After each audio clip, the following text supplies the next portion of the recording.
in right now, if this is right. Yeah. Hello. So I'm not going to tell you about the manga I was reading. I'm going to tell you about my day on Wednesday.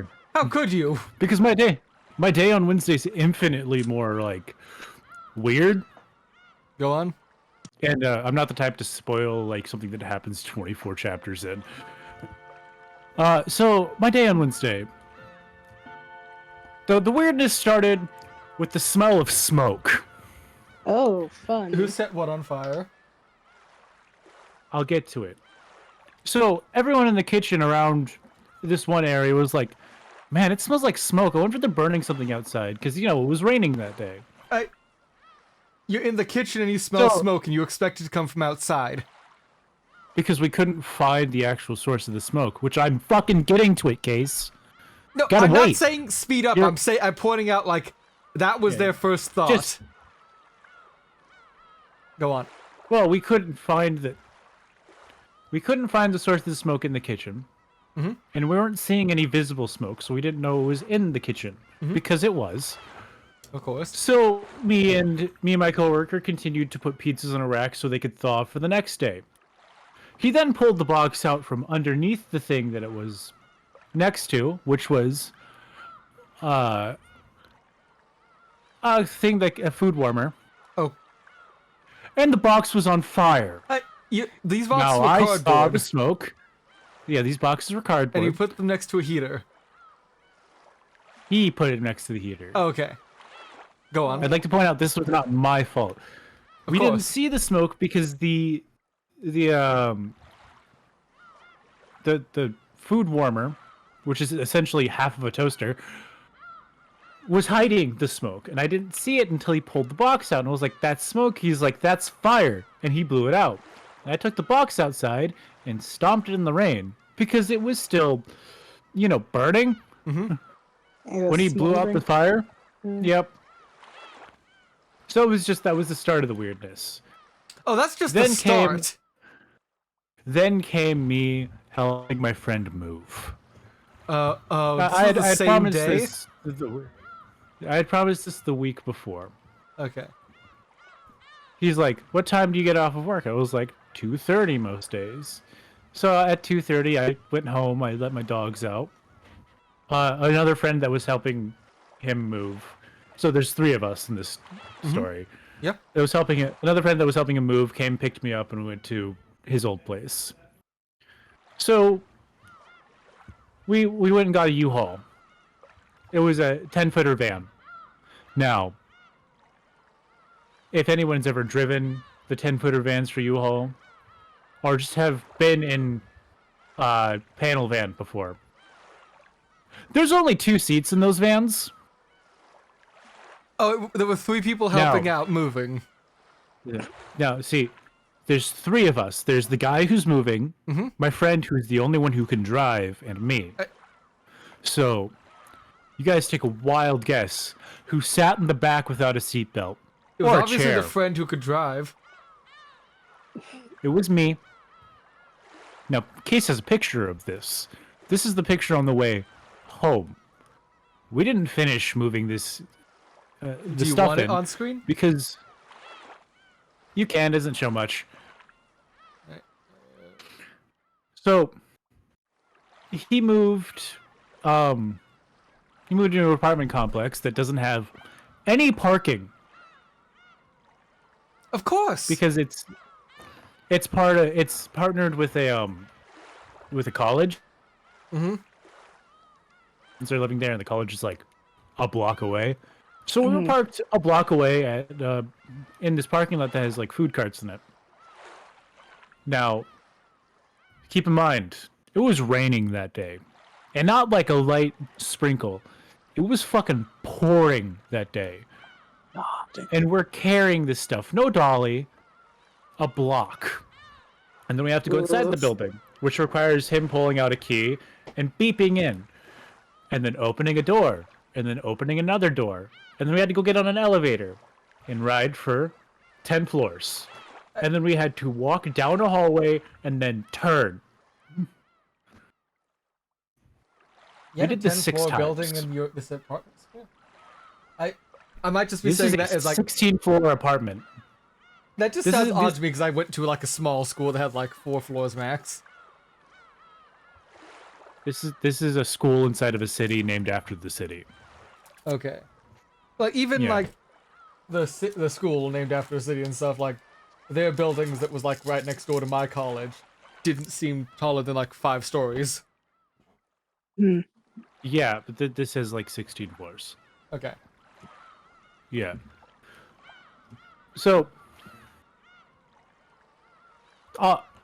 we did that trip 6 times, and then the guy who could drive is like, I'm so exhausted right now, I'm physically sick.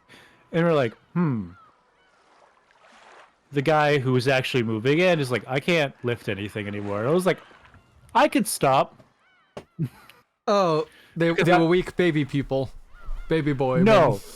No, I could stop because I also couldn't feel my arms anymore. Oh, the guy okay, who's moving in is a weak baby person. Okay. The other guy was just like, he doesn't stay up during, he works at night. So this was like his day off. Gotcha. Yeah. And like, we're like, well, we might as well stop now because there was only 2 boxes in the van when we stopped, and go get food. We went to Buffalo Wild Wings. Now, I want you to keep in mind, I got off at 2:30. I got to my house around 3, and we got to his old place around 3:30.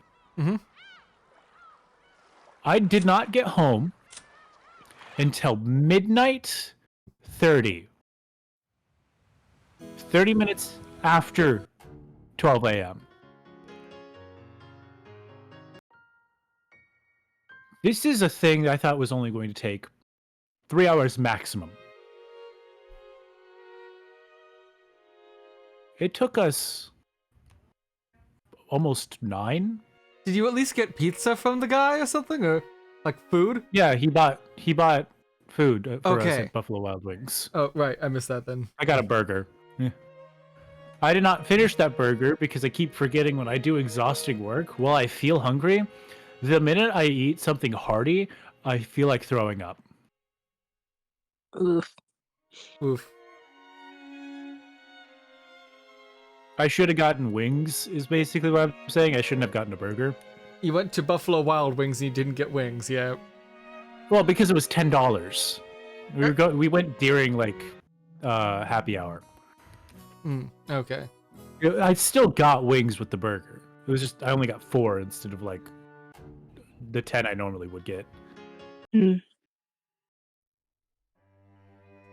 then I got a box. We took the guy to his new place, my friend to his new place. And then the guy who was driving, another friend of mine, he stopped suddenly. Like a light just suddenly turned red, and my food went from being on the seat next to me to being all over his floor. No. Oh no. Yep. Oh, that pains me. I lost cheese curds, I lost tater tots, and I lost the rest of my wings. No, not the wings. Oh. I'd almost cry at least. I was so tired. I was like, I'll clean up what I can and then throw it away. Like, I wouldn't have thrown it away had I not known that his dog rides in his car. Yeah. That dog, which was right next to me. Oh. Yeah.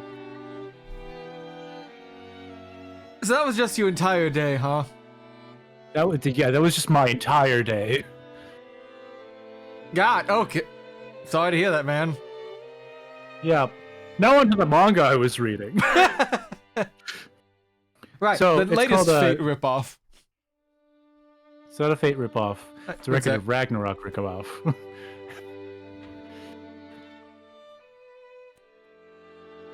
It's called Maho Taisen, The War of Greedy Witches. It is written by the guy who wrote Kakegurui, and it is really fucking good. The perspective character is Jeanne d'Arc, and her first fight was against Wuzitan. Sorry about that. My sister came into the room asking for soup. Oh, no, she should go to the clothing store. Yeah, no, since my upstairs like attic room is also one of the pantries as well as like a big closet for storing stuff. You can get both. Ah. This is a very weird layout I've got for this room. And one day I'll probably have to explain it, but not today. I'll just leave you with the thought of like a pantry and a closet share the same room upstairs with me. You live in an attic. Yeah. Oh yeah, the manga I was reading. I did send Case the tournament seating for it. Like just like the actual cropped image. Hmm. It's pretty interesting. I'm gonna go find that on my phone. While you do that, I'm gonna take over conversation there. I have another schizo thought I've thought up during this week when I was not allowed to play the game. And I'm ready to take another bet if you're willing, Soundwave. Because this is some stupid shit. No, I'm not taking any more bets. Are you sure? Yes. Learned your lesson. Doesn't have to be drinking something terrible. It could just be something else. No. You just don't. I don't make the same mistake twice. So. What if you're sure you're right this time? I'll think about it after you say the thought. I actually have the tournament seating. Okay. On my phone now. While you do that, I'll start with the conclusion to this theory first, and then I will work backwards from that. At the very least, Kumasawa's a witch. Possibly even Maria, Rosa, and like all the other like actual blood relatives of the Ushiromiya family, except maybe Jessica, are actually just witches. Okay. Moving backwards from that. Okay, so narratively, this entire theory is based off of one thought process. How can we fuck with Battler the most? What we've been presented so far is with like, okay, Beatrice set up this like, showed us the readers a bunch of batshit like murders for how Jessica and Canon died this time, with a bunch of like, oh boy, you're seeing actual magic, actual demons, lightsaber fights, devil girls dressed in suits, stabbing people as stakes and stuff. But we're not confirmed the Battler actually saw any of that, because next time we saw them, it immediately jumped back to trying to solve the case of the whole church door and stuff, and how they got in with that. Yep. So my next thought process is, okay, if not this, maybe in like a future episode or like later on here, if we're going to fuck with Battler some more, let him see actually stuff like that, and then make him have to explain like a bunch of magical bullshit going on. Like, I don't know, fucking summon a Death Star, a giant like summon fucking Oden in the Wild Hunt. Like, giant towers with lasers and shit. But for that to work, we'd need it wouldn't fit to just have Beatrice doing that, because then he could just say, oh, Beatrice is staging a bunch of elaborate special effects or something that she already had because it's only her enacting them. So for that to work, we'd need another witch in the story. And it's not going to be Berncastle, because she's only explicitly said she's not going to help us directly in the witch's epitaph, in the witch's tea party.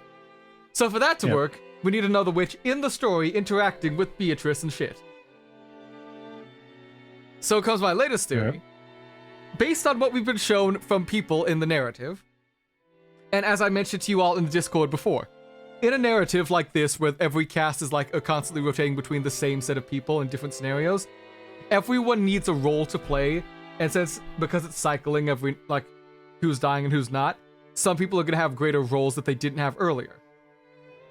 In this case, because she's been shown to have exceptional knowledge of, like, the history of the island, weird, like, superstitions and other, like, myths and legends and stuff like that, I think, like, Kumasawa was or is, like, a witch just in hiding, at least in one of these time loops when things get, like, slightly different from one to another.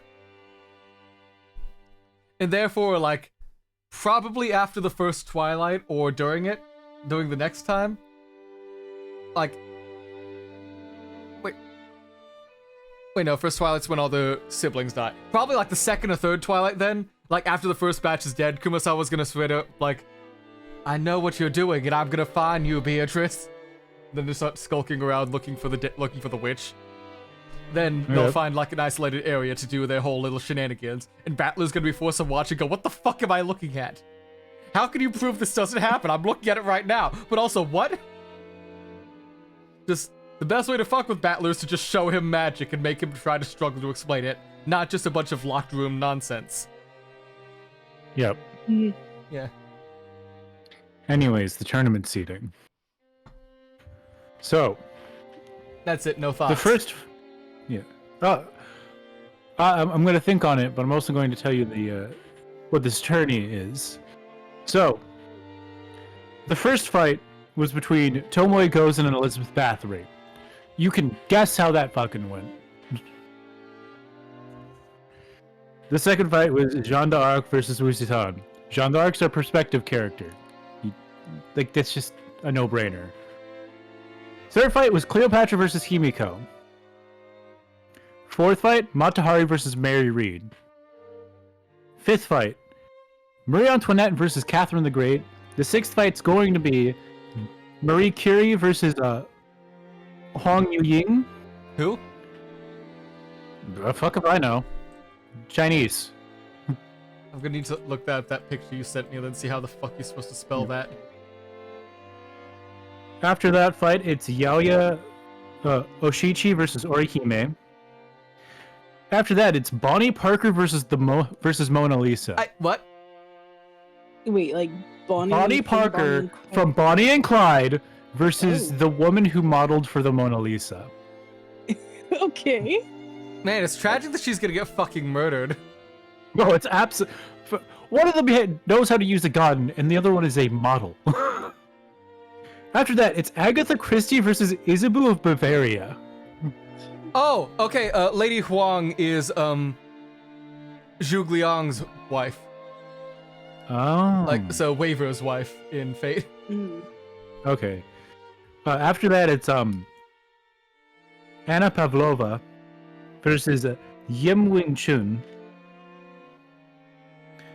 After that fight, it's Lakshmi Vai versus Sasaki Rui.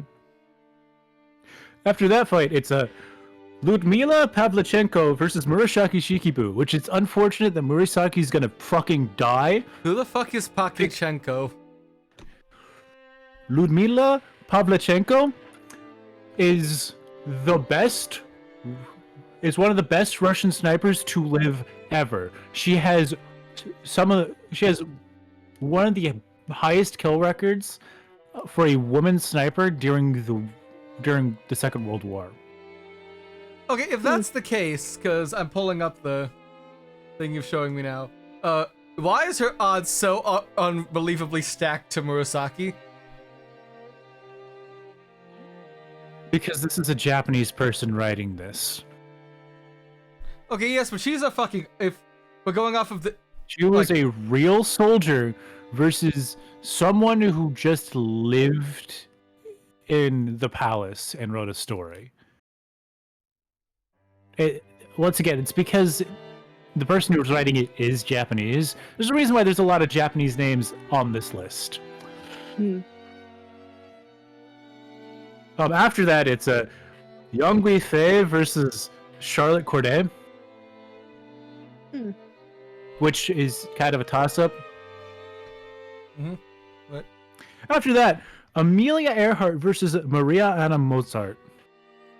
Maria Anna... Which I believe is Mozart. I think that's Mozart's sister. Yeah, the oldest sister.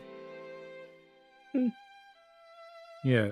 After that, it's Komatsu Hime versus Zenobia, which it's unfortunate for Komatsu Hime that she's going up against someone who actually fought battles and, like, led an army. Mm. And then the final battle of the first round is La Voisin versus Florence Nightingale. I have no idea who La Voisin is. Me neither. That's just a name. It is just a name. That certainly, at least has a different lineup than you'd expect from like just other series that just do characters Fate has already done and done research for. So it's nice to see some new people in there. Yeah. There's some that seems like improper seeding because you'd feel like those would be people who would fight later, but it's kind of a whatever thing. Mm-hmm. It's basically I wouldn't seed the tournament that way, but Also, how long is this series supposed to go on? Because that's a lot of fucking people for a tournament arc. yeah, it's 32. Yeah. Well, it's a full tournament. You have more people in other tournaments.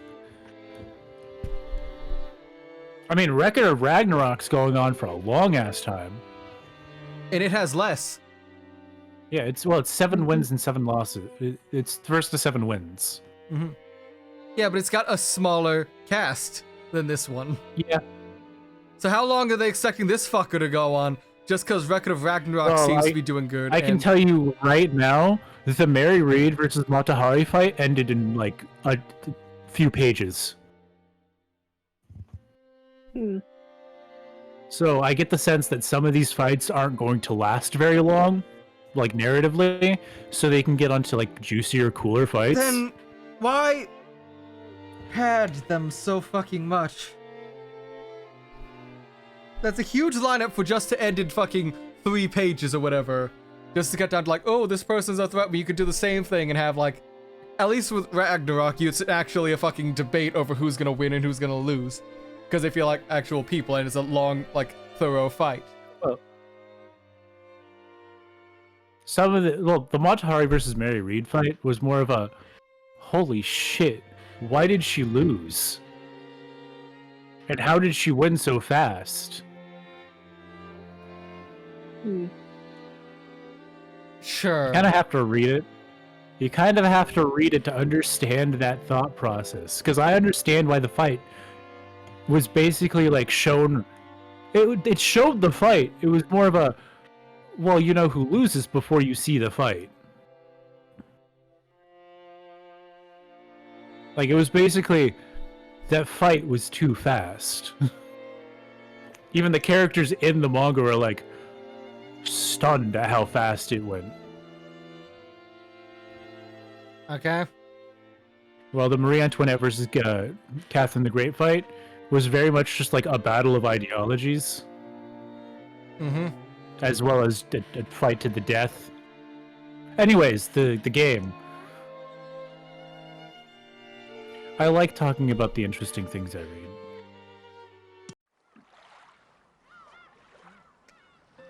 Alright, where the fuck were we? Oh, yeah. Are you gonna make a better no? No. Coward. Mostly because I'm thinking the same shit. We can already confirm that Maria's won.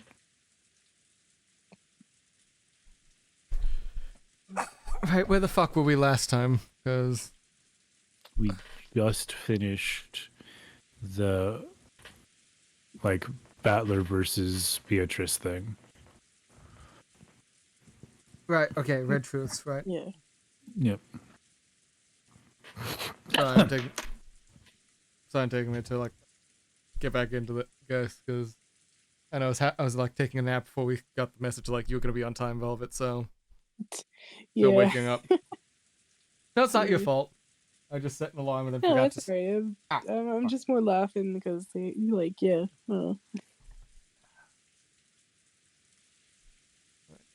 Right. So last time it was the whole Beatrice and Battler had finally introduced like the fucking Red Truths and how fucking like that's gonna be an actual like tent pole we can wrap our mysteries and shit around to try to solve, figure out what the hell actually happened.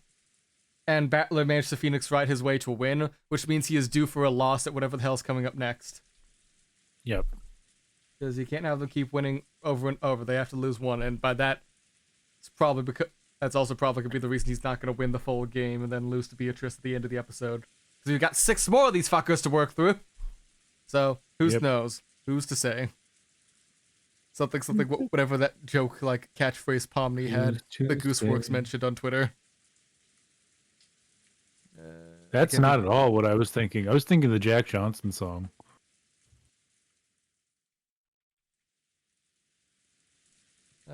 I'm going to fucking look at it now. What the fuck? Because I want to make the gag work if I need to finish the line. Well, it's possible. Never mind. Well, I thought... Never mind, that's not as funny as I thought it was, but oh well. Yeah. Whatever. Who cares? Back to this. People are dead. Now we need to prove that they're not dead. Or that they were killed by not a witch. Or it's just the fucking doohickey. Show doohickey.png, close doohickey.png. Alright. Let's go.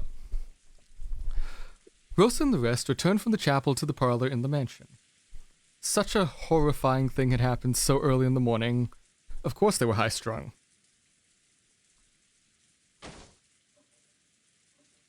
Battler and George, who had cried, raged, and let their emotions explode after seeing their parents' tragic bodies, returned to the parlor, sat on the sofas, and let their minds go blank, as though everything up until then had been a lie.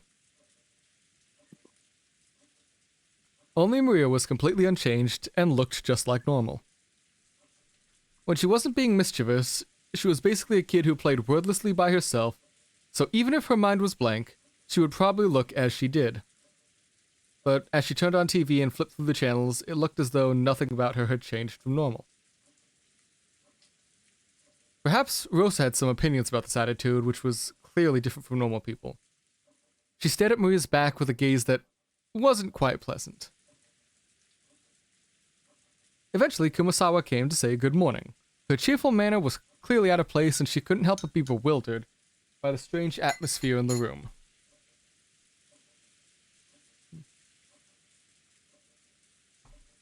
Then, she heard the details from Goda, and expressed her shock in a truly noisy manner.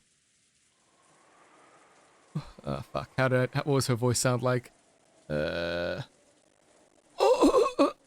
Of course, you've contacted the police, right? What should we do in a time like this? Oh, what should we do? Please, listen calmly. It seems that some kind of apparatus was... What? That's not... What? So apparatus was done in by lightning last night. Oh. It seems that some kind of apparatus was done in by lightning last night. Because of that, we have become unable to use the telephones. Huh? Until the typhoon passes, we can't even contact the police? Maybe Kumasawa's exaggerated surprise was a little comical. Rosa giggled in spite of the situation. Because of that, the fog of her confusion that had covered her head cleared up a little. I've got to stay strong. It's not just Maria. I'm acting as a parent for George-kun and Battler-kun too now. But I have to stay strong. Rosa had been the youngest sibling, with a large difference in age between her and the others. So, she was always treated like a child.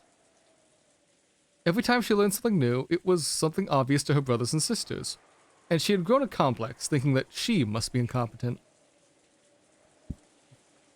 So, she had formed a passive attitude, asking her brothers and sister for advice every time something happened. But she no longer had any brothers or sisters.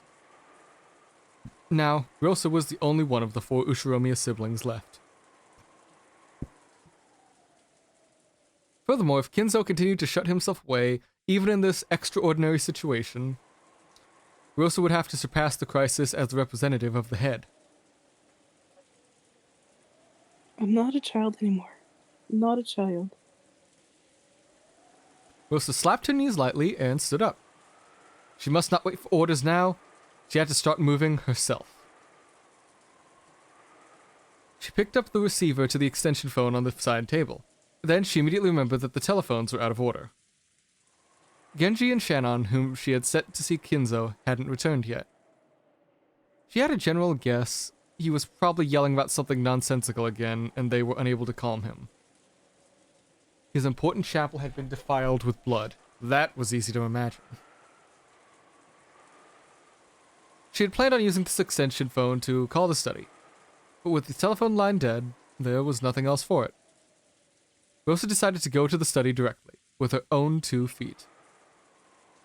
Her old self would have been so frightened that she wouldn't have been able to go see Kenzo. In fact, if she did meet him, she would probably be blamed for something and abused. But now wasn't the time to be frightened. As his true daughter, she had to make him aware of the current situation. Mosawa-san, I'm going to see father. Take special care of George-kun and Battler-kun. I'm sure they're on edge right now. Yes, I'm sure they must be. It is truly pitiable. I shall make them something to drink. Thank you. Rosa went out into the hallway and headed towards Kinzo's study. The atmosphere in this mansion, which she had spent her younger days in, and should have been full of memories, seemed somehow different. And she began to climb the stairs in the entrance hall. Just then, in the gloom down the stairs behind Rosa, something glowed. Oh boy, is Rosa gonna get gotten? That would be very fast for the Twilights, but hey. Can you fucking imagine? It's building up for her to have like a character moment, and she just gets fucking stabbed. Got. Your characterization is bleeding down these stairs.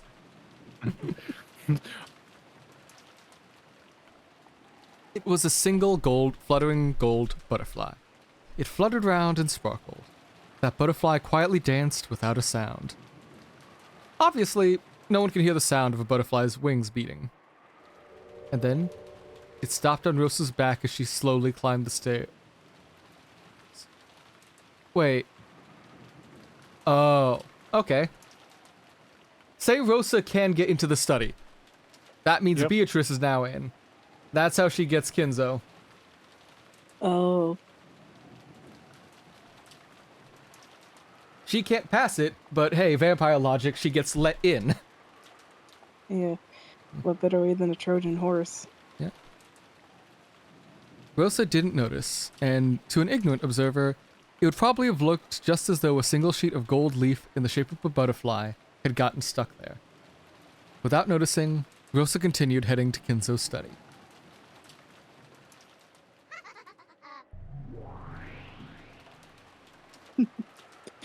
Well then, in what way should I entertain myself next?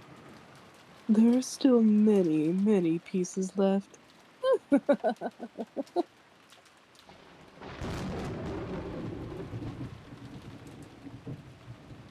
Basic ass bitch disappearing with the lightning. It's a classic.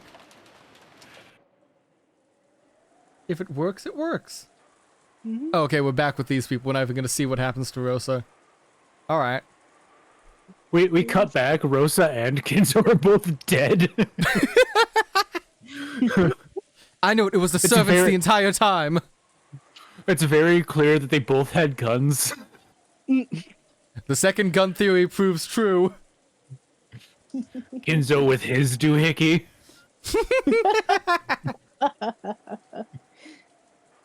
Oh god, am I gonna have to make a Kinzo doohickey thing now?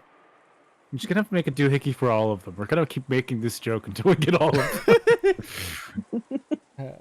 Although I think Maria with the doohickey is the funniest possibility. I need to make it obscenely big on her so she can't even carry it properly. Like she's holding it between her arms. In the parlor, which had returned to silence, the only sound was that of the TV, which Maria was watching alone. If there was anything audible other than the sound of the rain, if there was anything audible other than the sound of that, it would be the sound of the rain, which had been continued on since last night. Fuck. I can read. Every one of these people who had viewed that unearthly and horrible scene stayed silent. as though praying the events of this morning were all still a dream. Only Kumasawa hadn't seen it, and so acted slightly differently. She instead found the silence difficult to bear, and was fidgety with the desire to cheer everyone up. However, unable to say more than she should, it seemed that she was racking her brains as to how she could be of some use. Normally it would be time for breakfast, however, maybe because something had happened, Goda seemed to have forgotten about preparing a meal. No, maybe everyone was just so beaten up that they had forgotten their hunger. Kumasawa wanted to bring up the subject of what they would do for breakfast, but it didn't seem like the right atmosphere, so she really couldn't. But it was difficult being hungry, so she casually made a proposal. I imagine you must all be tired after what has happened. In times like this, I think the best thing you can do is to heat yourself up with some warm black tea. Yes. That is a good plan. I agree with you. I did not understand anything you just said there. You were sounding like some fucking... It's not the Peanuts... No, it wasn't like the Peanuts characters. It was like... that was my first thought too, but like, no, there's other like adult characters like always talk muffled and stuff like... But it's not like a wah-wah, it's like a clearly just muffled sound. Well, like I said, it's really fucking hard to do his voice.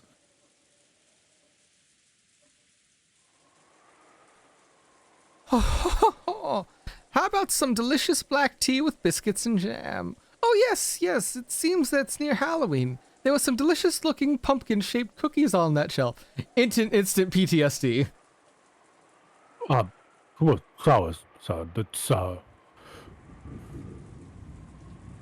Da da da! Of course, she had said the wrong thing. Because she had reminded Battler and the rest about that horrible and tragic, terrible, horrible, no good, very bad day Halloween party that happened in the chapel. Battler and Shiromia and the terrible, horrible, no good, very bad weekend.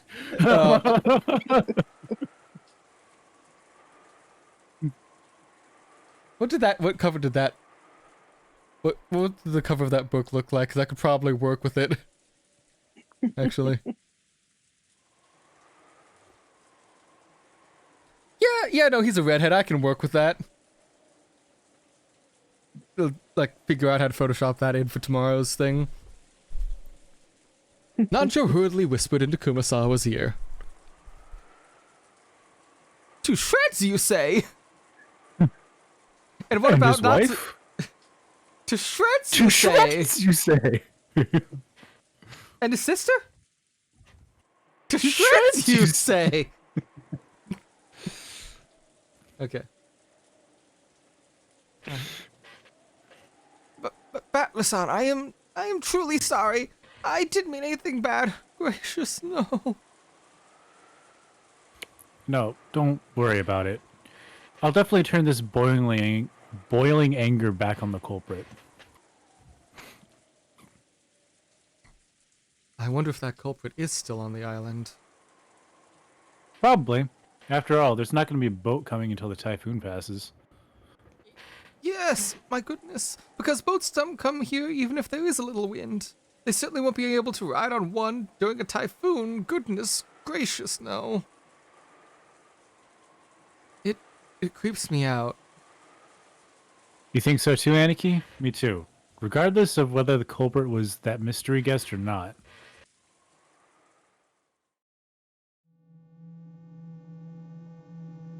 That's...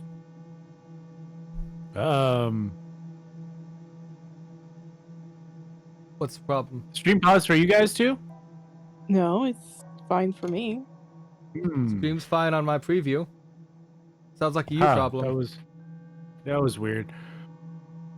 That's right. We are naturally suspecting the mysterious guest who calls herself Beatrice, but we cannot be sure that she is the culprit. There is still a possibility she is a victim whose corpse still hasn't been found. He is demonstrably the culprit. Yes.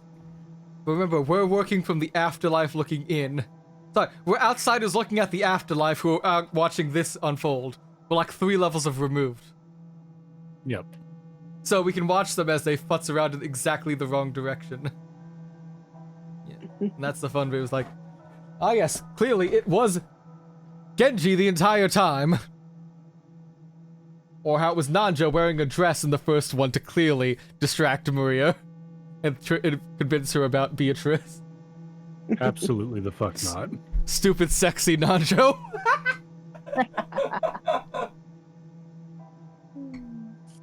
I don't believe that, but it'll be so funny if that was true.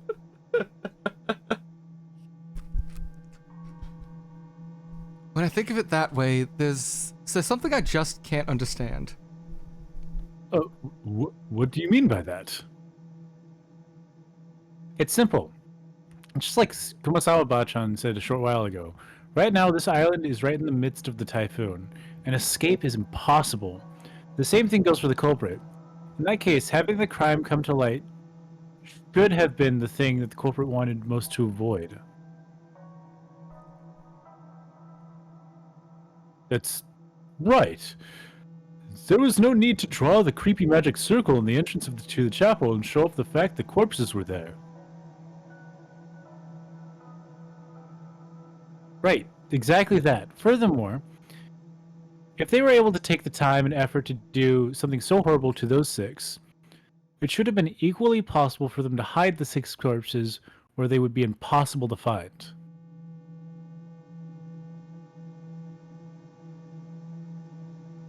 I agree. That brutal Halloween party probably wasn't directing at those who died. It was directed at the people who would eventually discover it. Us. You could probably claim that the magic circle was there to show it to us.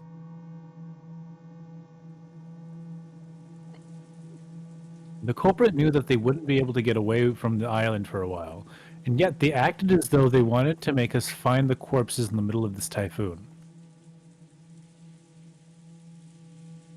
What does this mean? If I was the culprit, I definitely wouldn't play around and make us find the corpses. One sec. Right,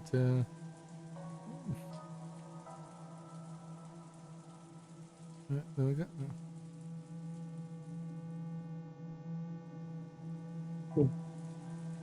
Beatrice Sama was not in her room. The room did not seem particularly disturbed, and no, my lady did disturb it quite a lot, though.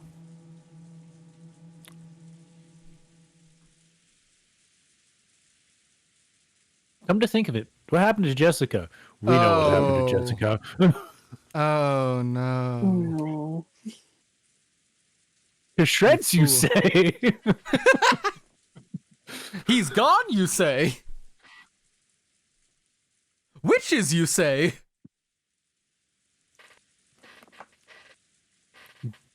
Kidon-san is looking after her. They're probably in Milady's room. That isn't good. The culprit is definitely still on this island.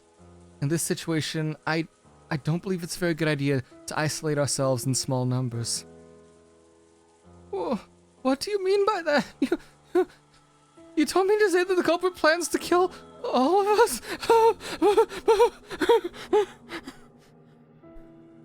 Calm yourself, woman. I mean, let us remain calm. This is not yet certain. But we can't deny the possibility. Much to my chagrin. This letter was in the chapel. According to this, the culprit is the witch. And if we don't solve the riddle of grandfather's epitaph and find the gold, she'll massacre the whole family, or something like that. Is that true? Would you allow me to read it as well? That's a good thing. His fucking pants. He's gonna shit his pants, yeah, but that's a good thing. Verify the evidence amongst everyone involved. Yep. Don't trust the only doctor to say someone's dead. Beat a stake into their heart too to make sure of it. If you think someone's still breathing, put their head in the toilet and see if they drown. Have you ever heard the joke about the hunter who accidentally shot his friend and called 911? No, I don't think I have. No. So the joke goes, this hunter calls 911. Obviously, the operator picks up and says, 911, what's your emergency? If the hunter goes, I think my friend is dead. The operator goes, can you make sure? And then there's a gunshot. Yeah, he's dead.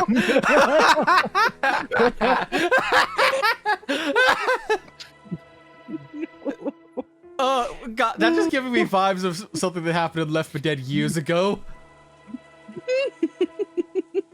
Hold on. Oh, which particular hold on. moment are we talking? You know what it is. No, unfortunately I don't, because there's so You were many there, moments don't I could worry, hold find. on. Hold on, I've got it. Give me a second to switch it over. Wait a second. Oh God, I'm gonna need to stop the screen share Hold for up, you. is it that moment? It is that moment. It is that moment. Let's. I don't know if Soundwave's yeah, seen it yet. I want to see his reaction.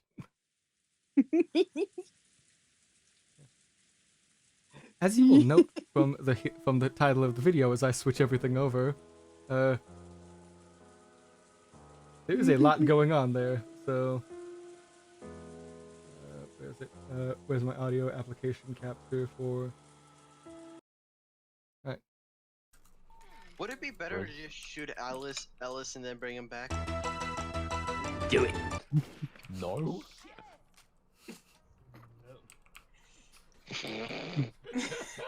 Give me 1 second.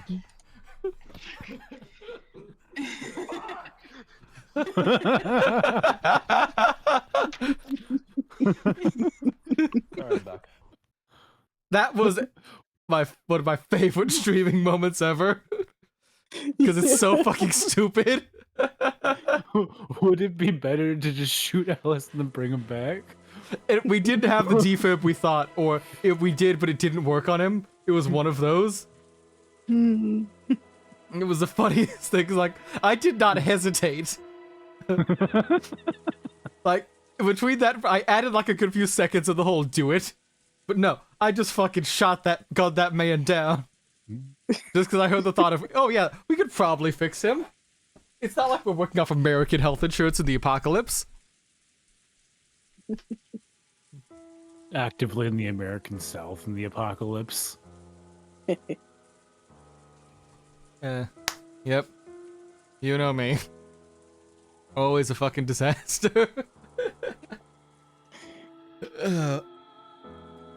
You know, that explains why there's so many fucking guns all over the place in Left 4 Dead. It's the American South. I don't think all of it's in the South. The Pacific. All of it is in the South. Left 4 Dead 2 takes place in Louisiana and Florida and Georgia. Maybe Florida.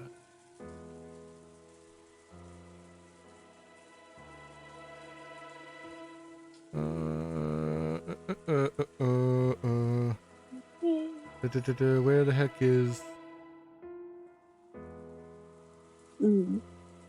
The entire setting for No Mercy campaign takes place in the city of Fairfield, a fairly large northeast American city with a skyline featuring pre-1950s urban architecture. Yeah, Mercy Hospital is from Left 4 Dead 1. Yes. Left 4 Dead 2 is in the American South. Yes, you said Left 4 Dead series, not just Left 4 Dead 2. I meant Left 4 Dead 2. Fair enough. You know, the one with Ellis and Coach. My friends call me Coach. You know, okay, them demonstrably are in the South, but I saw it's the sminiest thing I could get a win over on you, and I had to take it. Mr. I'm always right. Also, Final Stand happens in the South. And The Sacrifice, which is in Left 4 Dead 1. Wait, the final... Well, Final Stand is actually like it's new DLC. Yeah, I was about to say, The Last Stand is not in canon DLC. Yeah. Like, I'll give you that. It's a great map. It's a great fun map, but yeah. Yeah. Sacrifice does happen in the South because you find it in Left 4 Dead 2. And the characters from Left 4 Dead 1 are in it. Mm-hmm. Including, but not limited to, a very dead Bill. Oh God, Bill! Why? You were the best! Ah! It is M16. Yeah!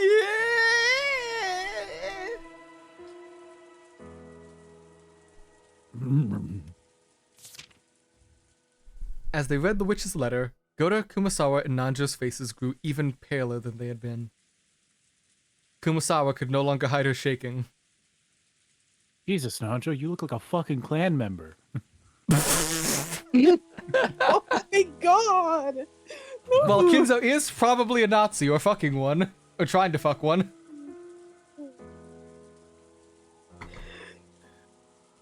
I'm sorry. We're gonna I need to make this think of so the much worse. whitest I am so person that sorry. wasn't a ghost. I'm sorry. We're gonna make this so much worse as we go. I promise. Yeah, but I legitimately was like, what's the whitest person that isn't a ghost? The KKK! My god! Yeah. Yeah. Well- I mean, sure. Unless you're that blind character that Dave Chappelle plays. Anyways. If you don't want to die, try finding grandfather's hidden gold, huh? Screwing around with us? I'll bet you can't even solve the riddle. So you're trying to make us solve it.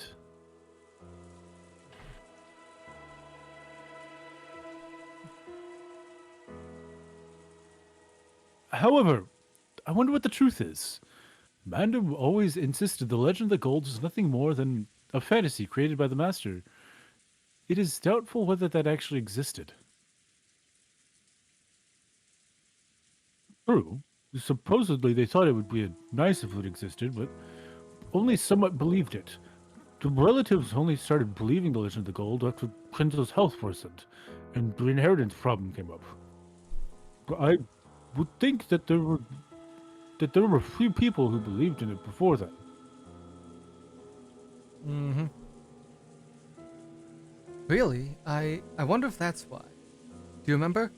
On the table in the chapel, there were 3 gold ingots. That alone is worth quite a lot. Couldn't that truly prove that the legend of the gold was real? Excuse me. Please wait. Just now, did you say 3 gold bars? Yeah, there was definitely 3 of them piled up. So what? Well, I happened to hear Kraus-sama talking about it once. Yes, I just heard it, you understand? It's not like I was trying to listen to his discussions in secret. Gracious, no. Don't worry about that now. So then what? Is there something wrong with there being 3 of those gold bars? Yes. According to Kraus-sama, there was only ever 1 bar found to support the legend of the gold. That is correct. I do believe the story goes, Kinzo-san showed the president of Maruso a mountain of gold, and let him take 1 bar back with him. And that one came to be in Kraus-sama's possession, and he said this as well. That there was no gold which supported the master's legend besides that one. You're talking about my uncle here, right? So, what have we got here? No, wait.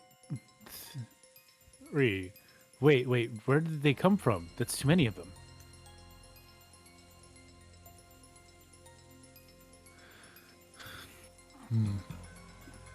Why we not think of it this way? Maybe the other people in the family each found one, and they each brought one of them here. No, I cannot believe it. That when all of the relatives came to the mansion, I was entrusted with their luggage. I did not feel any suspicious weight back then. I think they weighed about 10 kilograms. If that much weight was in their bags, even I would notice, but it didn't seem that way. Same here. At the most, there were some changes of clothes, medicine, Kyrie-san's makeup, but that That's about it, I think. Auntie Rose's luggage also looked pretty light. In that case, those 3 piled up gold bars were being shown to them, or maybe us, telling us that the legend of the gold is definitely real. That it isn't a fantasy, and challenging us to uncover it. It's like Maria's just been carrying 3 gold bars in her bag the entire Oh man, she's time. a built little child. Yeah, pretty strong. What if her like sleeves gets torn and it's just rippling muscle?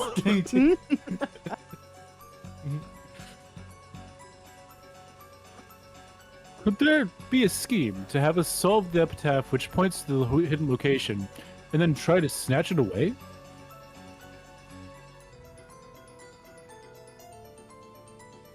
That does fit best, but there's a few parts that don't make sense. First, our parents, who should have been the most likely to be able to solve the epitaph, were killed first. I think this creates an immediate contradiction. And something else makes even less sense. They were trying to say that the legend of the gold is actually true, but how could they prepare that gold? It's almost like the culprit has already found the gold and is telling us to try and find it too. Maybe the culprit obtained those 3 like Uncle Kraus and thereby became certain about the legend of the gold, and is trying to make us search for the rest. I think that way's the most convincing. The pieces of the chessboard aren't lining up at all.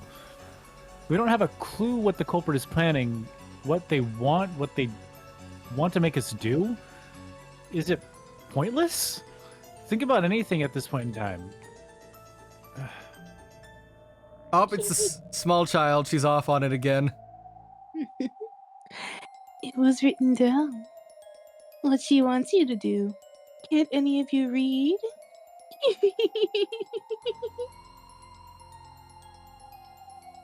Maria suddenly laughed in a creepy voice. I thought she'd been concentrating on the TV, but she'd been listening in too, apparently. As she remained facing the TV, she simply told us what we were forgetting. Beatrice hasn't said one word about wanting the gold. She's not asked anything except whether you can solve the epitaph's riddle or not. Although, I bet she thinks that it'll be impossible for you anyway.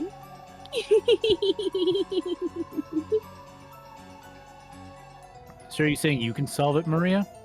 No. Don't care. She's gonna take me to the Golden Land, so won't get in Beatrice's way. Oh. Child abuse. Add that to the counter of me in editing if I ever get around to editing this series. What's the total child abuse count in Umineko no Naku Karo ni? Hey, shut the fuck up.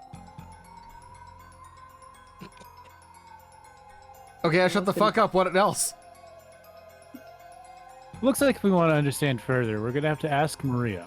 Maria, tell us, who is this Beatrice? What is she planning?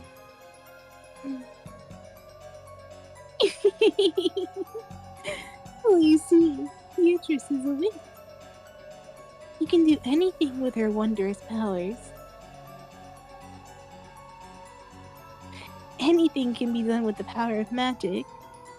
You can create gold, you can create bread, and of course, you can even create sweets. You saw it, didn't you?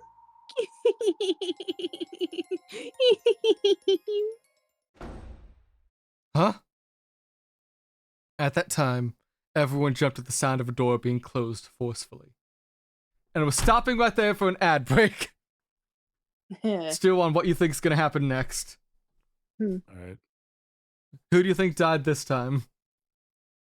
I bet Rosa's gonna beat Maria in full view of her family. And most of the family's dead, and that's already happened before, so that's not much of a change. Yeah. There's only like 2 family members there who actually, and those 2 already saw the child beating in the last timeline. Yep. Yeah. In any case, we'll be back in a minute after these ads run. Sorry. Okay.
We are back here to cause trouble and watch people die.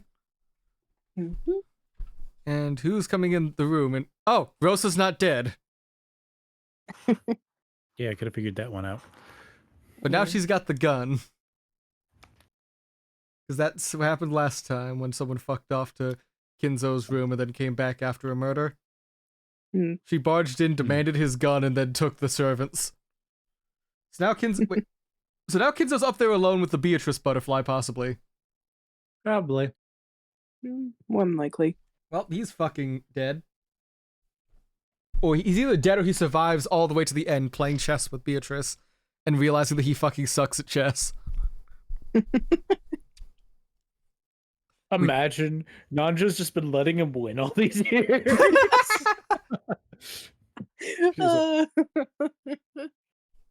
He's actually fucking terrible at chess.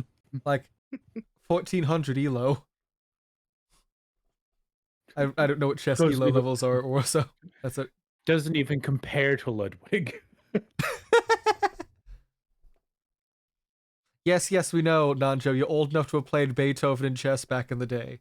Stop bragging. Now he just actually knows about like Ludwig the streamer. Nanja, are you from the future? Yes.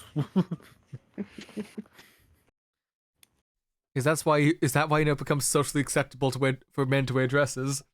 And why you look so fabulous in Beatrice's? No, I've just been doing that since the 1800s. Ah, gotcha.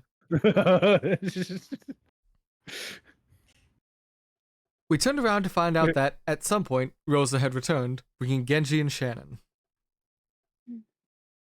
Then she rapidly approached Maria, her heels clacking, and hit her sharply on the cheek. Well, you were right, child abuse. Stop talking about that. Battler-kun and the rest will take it badly. Without waiting for a response, she slapped Maria's cheek once more. Everyone could only stand there, shocked. I don't know what "ooh" means. What about yes? You clearly know what "oo" means. Let the small autistic child have her verbal tick. Let's not beat your child in full view of your family members who just lost the everything. Let's rephrase that to, let's not beat your child. Yeah. You can cut out a lot of that sentence and have a better argument. Yep. She mercilessly slapped Maria's cheek again.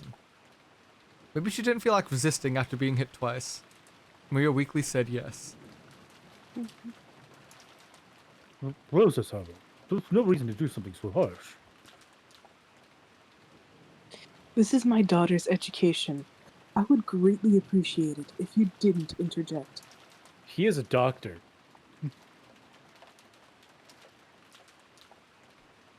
The atmosphere around Rosa, with Genji and Shannon in tow, was somehow cold and yet dignified. You see? Completely different from how she seemed before she left. We saw that Auntie Rosa was holding something that looked like a gun. I couldn't imagine that she would have brought back a toy in this situation. And there I was right. Auntie Rosa, what is...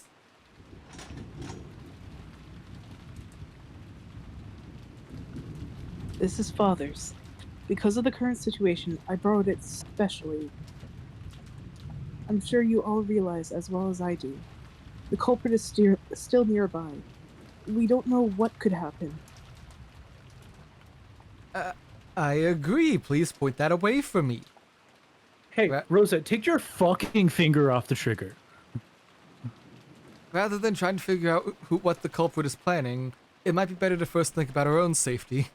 Yeah, gotta double tap the corpses, Rosa. Their guts might be lying out in the open, but you can't secure your inheritance until you're sure they're dead.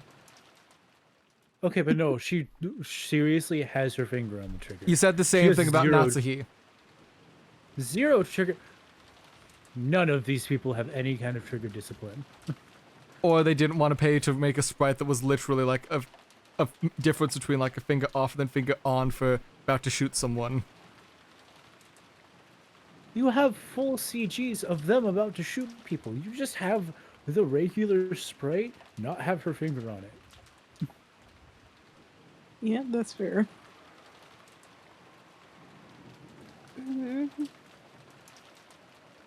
Father was all right, but he was slightly agitated by these sudden events.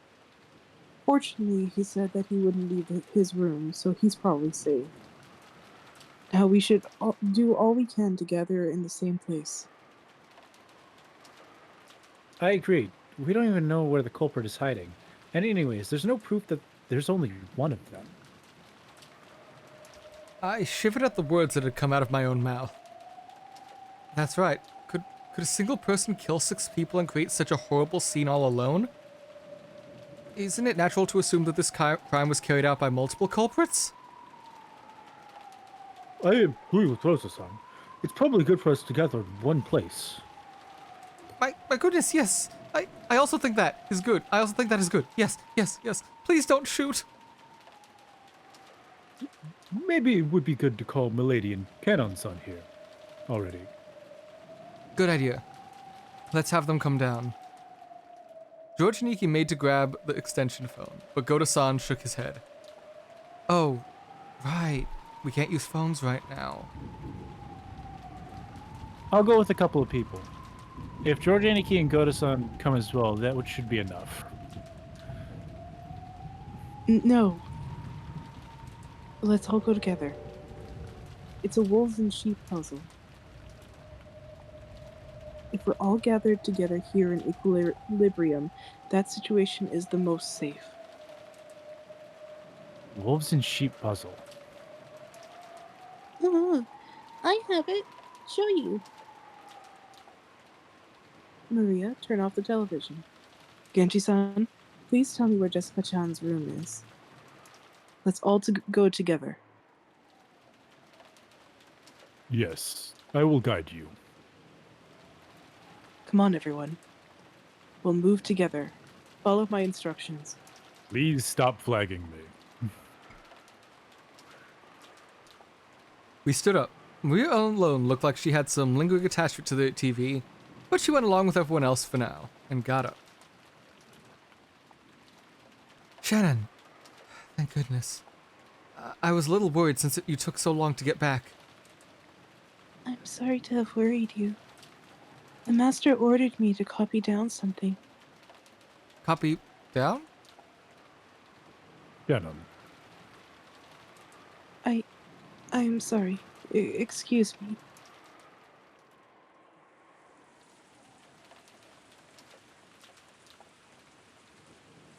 We headed for Jessica's room, led by Genji-san and Auntie Rosa, holding the gun. Jessica and Canon are a girl and boy of about the same age.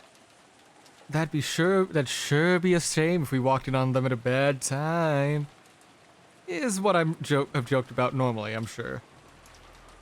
However, Auntie Rosa was on edge, constantly exuding tension. So it really wasn't the kind of atmosphere where I could joke like that. Hey, don't fall behind. Everyone move together. We don't know when or where the culprit might leap out at us, you know. No, maybe Auntie Rosa's attitude was more appropriate. Since Grandfather hadn't come down, Auntie Rosa was the leader. This wasn't a situation where she could smile like she always did. And Auntie Rosa herself was a mother. She probably also thought that if she didn't get a hold of herself, some harm might befall her beloved daughter. Beloved daughter. Yes. Yeah, harm that she didn't put her there, that she didn't commit herself. Well, to be fair, it does seem like she does care about Marie. She's just got, like, terrible anger issues. Only I can hit my kid. Hey, sounding like a parent in the South. Fucking, we own our children, aren't people? They're property. God. I mean, that is a Southern sentiment for the ages. Yep. Yeah. Yeah, it is. I mean, I was gonna make Of course, it wasn't children. I was gonna make a joke, but I feel like being too inappropriate. No, it was children still. I mean, it was children, but it was also Yes, men, but and women. But it was also like their children too, because they were like, we can marry you off to a nice boy to have like increase our family wealth and value and whatever. Like I understand the North like had its scummy like what's the word I'm looking for? The business owners, capitalists. But like, at least they didn't decide, yeah, I own my children.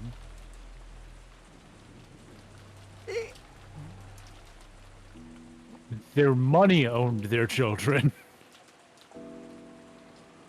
The culprit killed 6 of our parents at once. The method they had used was unknown, but there was a good chance that this opponent could take down a large number of people in an instant. Was that with weapons? Or with numbers? Why not both? What the fuck was that? Oh, there's dust on my mic. Sounded like you were sharpening a fucking knife. So what I'm hearing is you were the culprit the entire time, and you were blaming Beatrice to cover up your murders. Don't sharpen that knife faster, I'm still gonna win this fight. I can get rid of only you works from one entirely. angle. See? I win.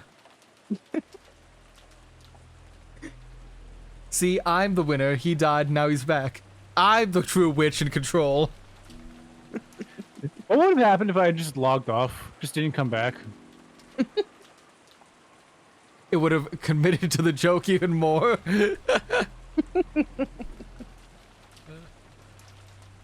I would have probably had to improvise or just, like, spam message you, like, get the fuck back in here. Just turn off my messages on Discord, go watch a movie. That's when I then switched to Twitter. Does the guy have fucking notifications turned on for Twitter? Yeah. The moment you, like, open it out to check while idly browsing and stuff, and then you see, like, 50 fucking messages from me, like, get the fuck back in. I'm sorry, blah, blah, blah, going on. Uh-huh.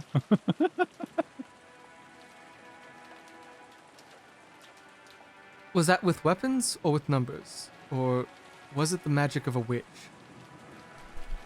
In any case, it definitely didn't look like there were any factors indicating we could get careless.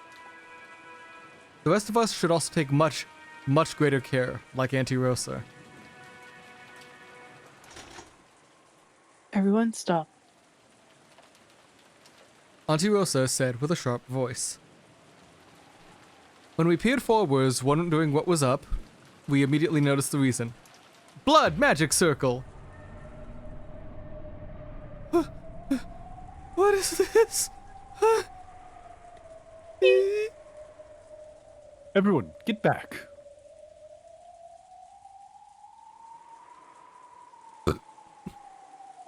Goda-san and Genji-san approached the door. Jessica's room was probably on the other side of that door. This seems to be the same paint that's scribbled on the door to the chapel. It appears so. It appears that not much time has passed since it was drawn. What is that? Another magic circle? It's the first magic circle of the moon. It has the power to open unopenable doors. The door to Jessica's room had that creepy graffiti on it, which had been drawn on the door of the chapel. That strange shape definitely had some meaning related to the occult. But it didn't matter what that meaning was. We were more worried about whether those two were alright. That doesn't matter. Are Jessica-chan and Kanon-kun alright? I've had a bad premonition. We should quickly take those two downstairs. Milady! Milady! Milady? Are you there? Please answer.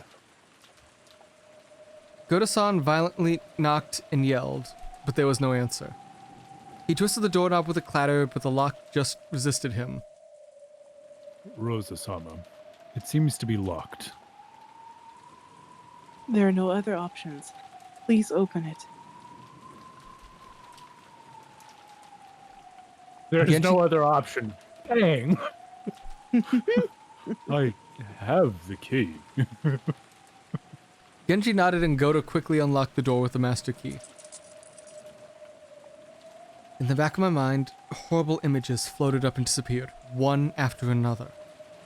A magic circle had been drawn on the door to the chapel, and 6 corpses had been behind that. So if there was a magic circle drawn on the door to Jessica's room, then beyond it, Jessica-sama. that's your reaction to seeing a dead body. That's my reaction too. I don't want to get texted by my dad saying, I don't want to be part of your conversation. Is he still not wearing headphones? The man is 44. He has never worn headphones while listening to things, ever. In fact, He's 44 and he's never done that? He's actively used a speaker while listening to his music while he does things in the house. Your father's the worst kind of person. He's the worst kind of person in the house. Outside of the house, he doesn't listen to things outside of like what's on the radio in his truck.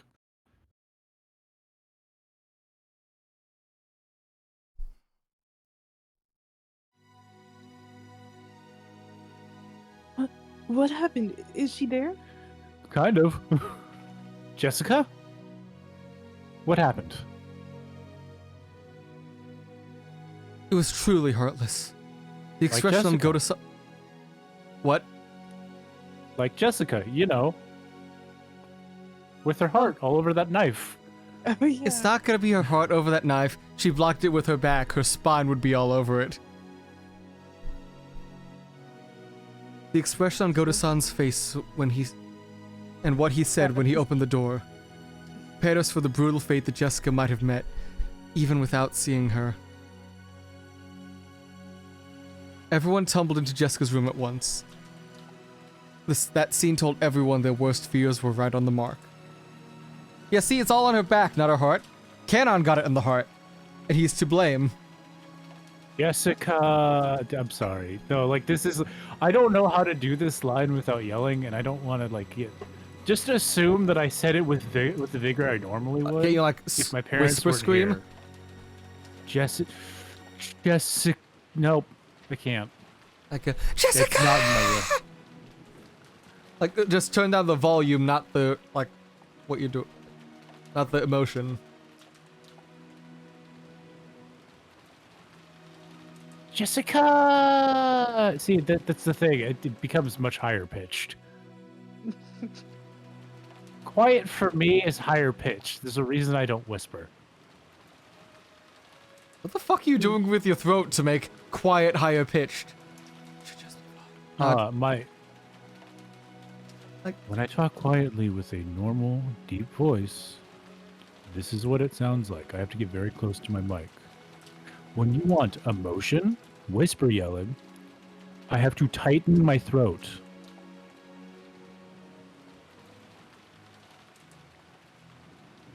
I'm just trying to figure out, like, on my own throat how the hell you're doing that, and like, because that's in no way how I approach that in the slightest, even before I started taking vocal lessons. When I emote like that, my throat tightens.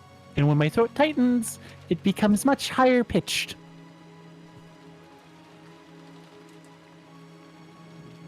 And I can talk much quieter than my deep voice, because higher pitched sounds don't carry as far as bassier sounds. You ever try, like, just forcing your throat to stay open while doing it? It hurts. I don't know if you know this case, but I'm not a voice actor.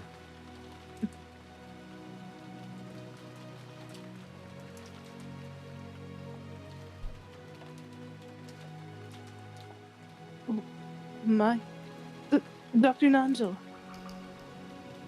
What the fuck do you want me to do? She's dead. No, she just got a hole in her spine. She could still be breathing. found in her room in the mansion, with the weapon shaped like a stake having been rammed into her back. At the very end, she got to be with the person she loved. She must have been happy.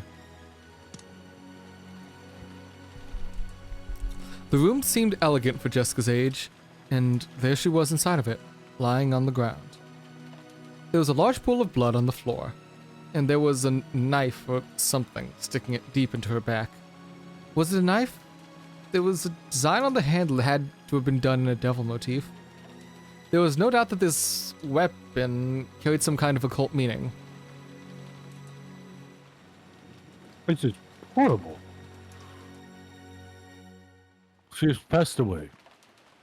This is probably reaches her lungs. Not much time has passed since she died. Yes, God damn it. Damn it. Father-sama. I was naive. I knew it. They couldn't escape the island. The culprit was definitely close by. Then why wasn't I on my guard straight away?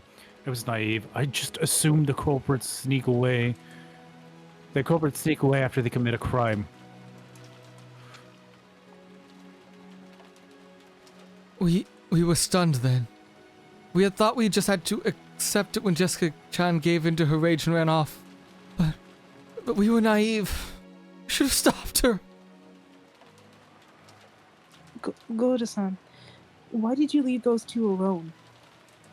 If you only had been with them, something like this would never... Goda would have absolutely got fucking murked.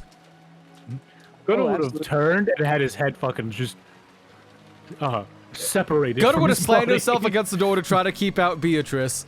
Then a fucking knife would go through the door to stab him as the demon girl walks up and says, "Hey there, pretty boy. I like the color of your guts." Yep. Hey there, pretty boy. You're looking kind of pale there. Hey, he Would that probably be would because have there's- thought it. Would that be because I insanguinated you? Case knows what that word means, probably. Mm-hmm. No, you see, I said it was dangerous, so we should return. It's just that the lady said that she wanted to be alone. The Canon-san told me to leave it to him, and... Speaking of which, where is Canon-san? Goda, I understand you're the #1 canon hater, but don't you start getting him to accused.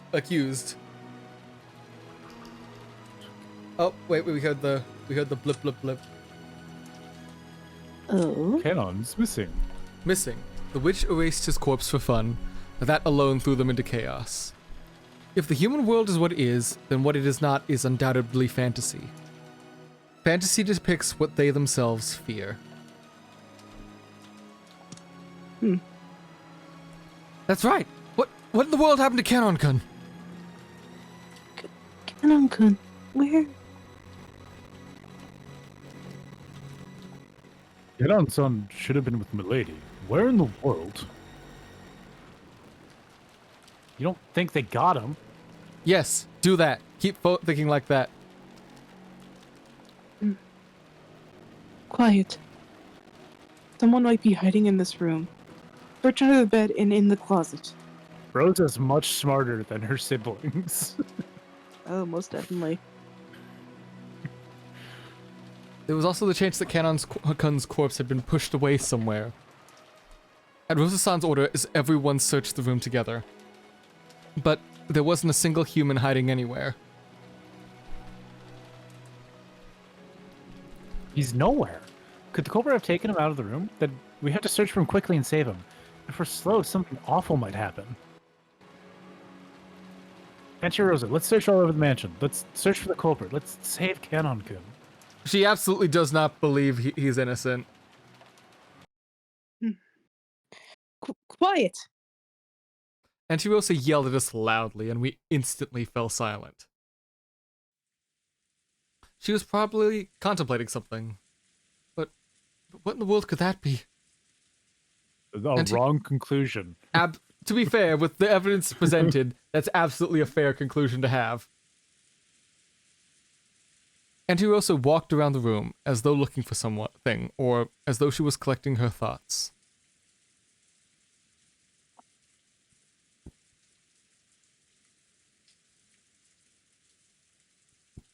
Then, she found something on the side table by the bed and picked it up. If anyone knows, tell me. What key is this? Rosa showed everyone a key with a cute mascot attached to it. Judging from its cute appearance, I didn't doubt that it was Jessica's key, but I had no way of knowing what key it was. It's probably the key to my lady's room. After hearing that, Auntie Rosa made a point of going outside the door and checking. Without a doubt, it was the key to this room. Rosa is smarter than her siblings. Yep. Mm-hmm. I wonder why it was set in a place like this. Normally, don't you keep important keys in your pocket? No. My lady wasn't in the habit of locking her room, except for when she went to school.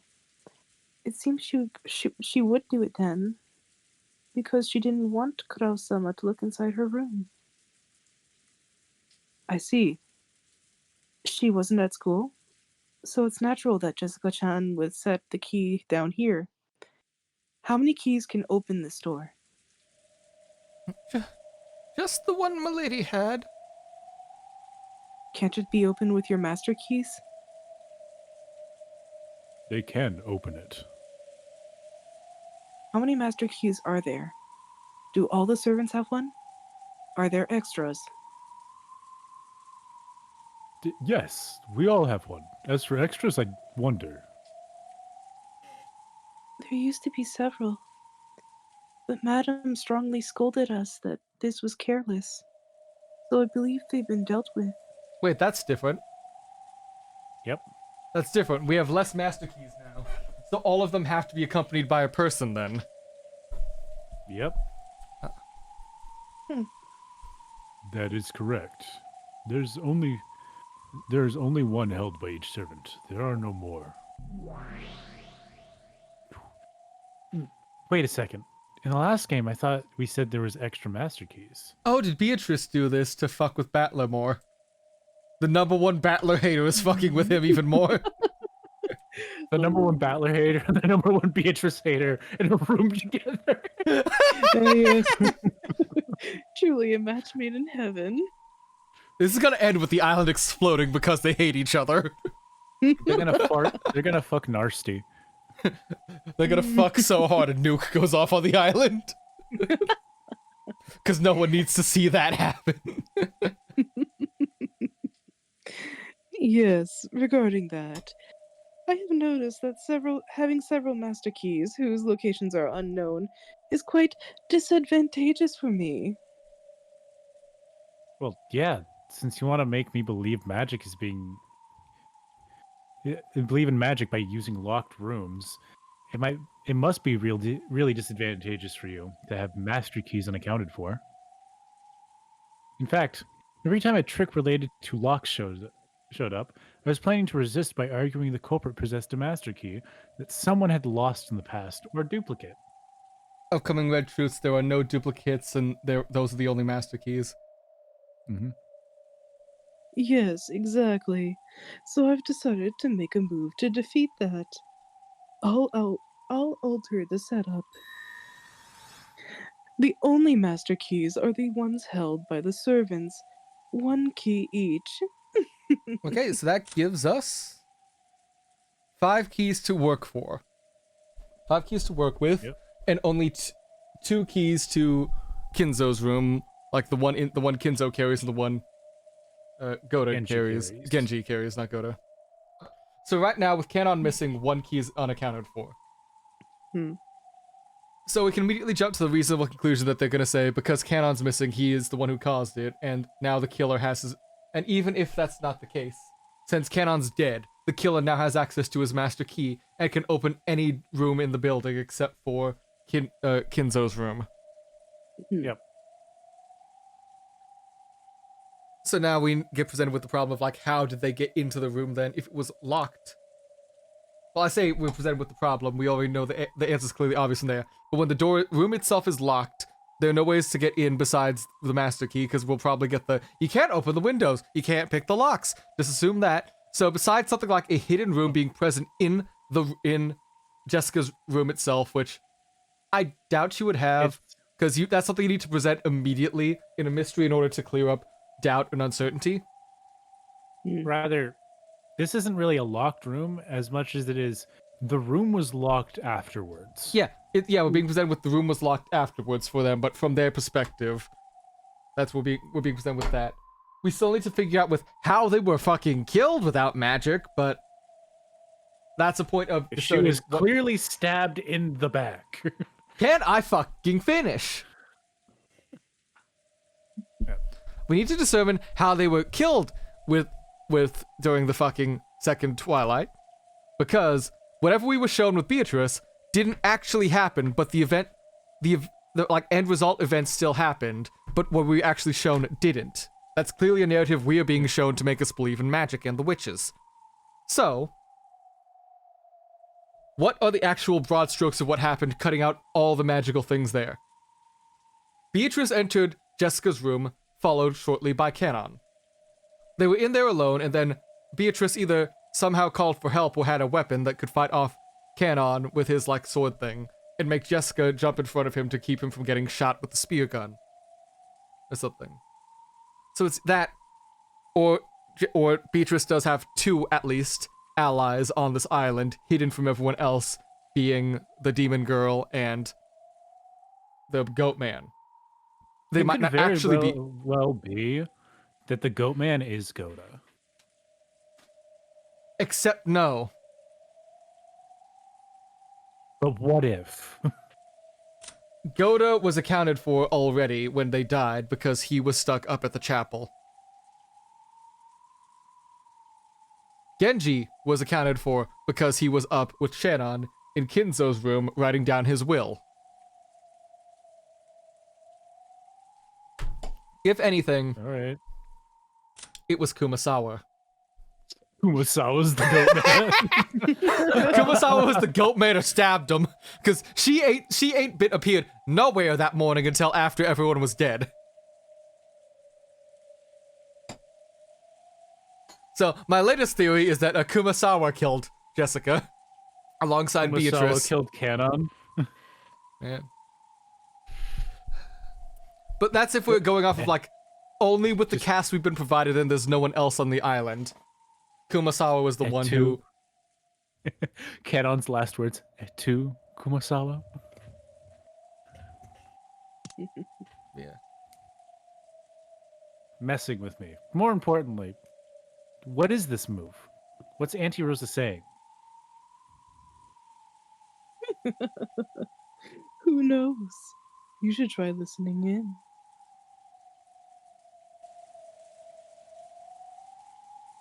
Thank you. I have the situation sorted out. You don't. And I've managed to identify the culprit who assaulted Jessica-chan. Or maybe one of their accomplices. You're wrong. What did you say? Who is that? She's wrong, but with the evidence she's been presented, if you're not willing to give Canon the benefit of the doubt, that's absolutely fair. Auntie Rosa, you can't be talking about Canon-kun. Huh? Why Canon-kun?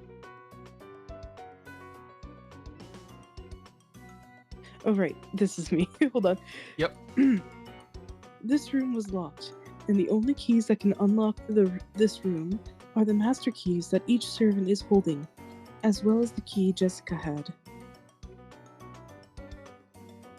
But Jessica-chan's key was closed up in here, which means the only keys that could have locked it are the master keys. Can you imagine their dead bodies just floating over and watching them as your aunt is accusing your boyfriend of killing you?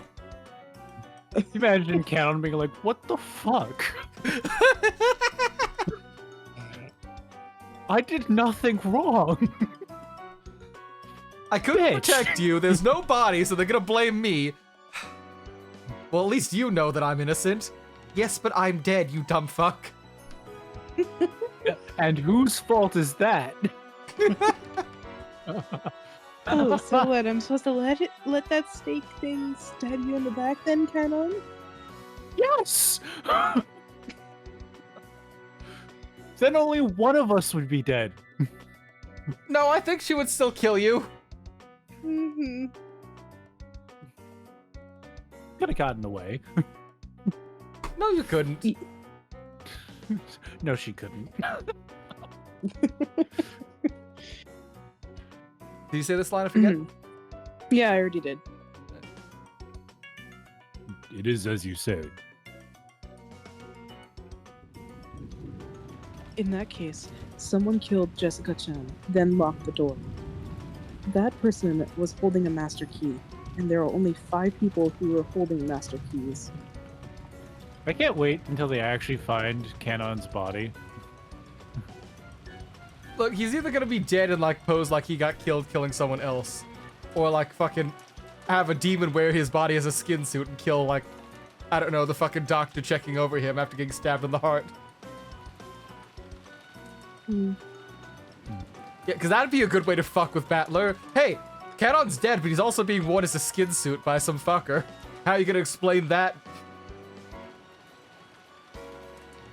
Yeah. Oh my, it wasn't me, not me, gracious, no, I could never do something like that. Kumasawa-san, you got up late. After we returned from the chapel to the parlor, we did meet you there, but it's impossible to prove you were where you were and what you were doing until that time. Yep. It was You watched- Kumasawa. You watched us from the shadows, chase after Jessica-chan and Kanon-kun when they were isolated, and stealthily attacked them. Oh, so we're not accusing Kanon.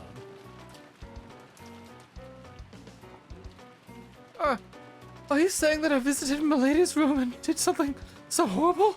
I did no such thing. Oh gracious, no such thing. What about you, Gora-san? You said that you left Jessica-chan in Kanon-kun's care and returned. That's true, actually. On the trip back, Goda was See? unaccounted for. That's what I meant. And you're like, no, he was accounted for in the church. What about the trip back to the church? That's 2 unaccounted for servants that aren't Kanon. She's still And gonna blame as we Kanon know- because he's not here. As we know, Goda's the biggest Kanon hater. He is, but I think he's too much of a bitch to actually kill someone.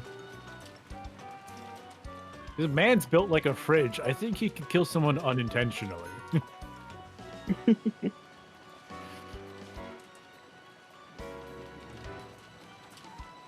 But I wonder if that's true. I wonder if you didn't really kill the 2 of them. Sorry, just making sure I'm reading this right. I wonder if you didn't really kill the 2 of them, hide Kanon-kun's corpse, and then come back with an innocent look on your face. That's really good reasoning. Like that, there's no fault in that reasoning, actually. Mhm. Nothing of the sort happened. I swear on my name, I did not do anything like that. There's no fault in that reasoning initially, but it does have holes in the argument of like, that is a lot more work than just like Kanon killing Jessica and disappearing. Occam's razor, the simplest answer is probably more likely. So it's easier for Kanon to have just killed Jessica and left than for... Alright, Case, I'm gonna give you a crackpot theory. It was Goda and Kumasawa that killed these 2. Because as we know, Beatrice was at least there, but the killings happened because of a big fucking servant, Goda, and Well, Goda got small- though, so he got his shit kicked out of him if it is. He didn't even get to kill was the- Kanon. he was the distraction. He got fucking got by like a fucking 16-year-old twink. Yeah. That's what we were shown. But it's possible that Goda stabbed Kanon, while Kumasawa, who was behind Jessica at the time, stabbed Jessica.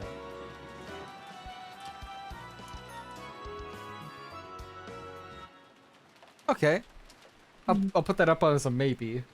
'Cause those two are the only Then ones Goda- really unaccounted for at the moment. Goda, who is built like a fridge, could have easily just picked up Kanon and hit his body, locking the door on the way out. He didn't even need to do that. He could just need to have Kumasawa lock the door while he ran. Yep. Yeah. And then, like, dump the body while he's on his way back up to the chapel. Yep. Because it's a big fucking island. I Yeah. wouldn't be surprised if we find Kanon-kun's corpse in the boiler room. Yeah, this was gonna say at some point. See, that works, but also... Take, like, 5 minutes to go out into the woods where everyone has been said they don't go because they're afraid of getting lost. Fucking chuck the body and let nature have at it, or let him rot in the rain and storm. Like, you can The explain point almost is everything they're by saying, oh, following- I've been... Yeah. They're following orders from Beatrice. And Beatrice would probably want it to be found at some point. Just not at the scene where it was killed. All we got was that she took the body so it could be of use later, so... Yep. All that we need to get of is get the body out of the room without... and lock the door without it happening. So we're adding a lot of detail of what he could have done with it instead of the basic points, so... Yeah. Okay, so say it's those two, then... That could theoretically work out and be sound, based on what we've seen, but... We'll figure that out later. Yep. And Battler won't suspect any of that because he doesn't like accusing his family. It wasn't us either. We were following the master's orders and... Yes. At least you and Genji-san are alright. That is backed up by what I heard from Father. The two of you were in Father's room the whole time. One copying and one standing witness. Father and I can guarantee that. You're getting a little quiet. Ah. Hold on. Thank you very much. In that case, I think the argument becomes who is more suspicious, Goda-san or Kumasawa-san. That's how I thought too, at least in the first moments after entering this room. But then, I thought it was strange. Look at the state of Jessica-chan's body. Don't you all think it's strange? It's strange, you say. To shreds, you say. The shreds, you say. Jessica-chan was stabbed in the back. Come on, it's often generally said, right? That in You're getting a crimes little where the quiet victim... again.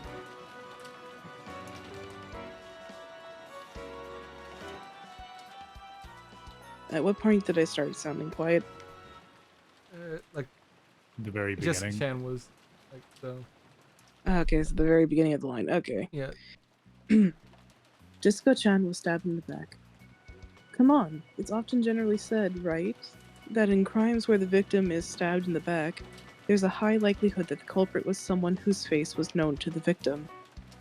She definitely wouldn't invite a person that she doesn't trust into her room and defenselessly expose her back. Rosa-sama, you couldn't mean... to say that was Kanon-kun.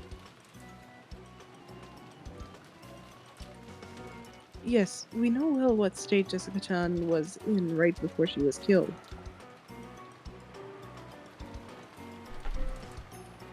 Jessica-chan was very panicked after seeing her parents' tragic bodies. And it's easy to imagine that after she regained her composure, she had been in a horrible slump.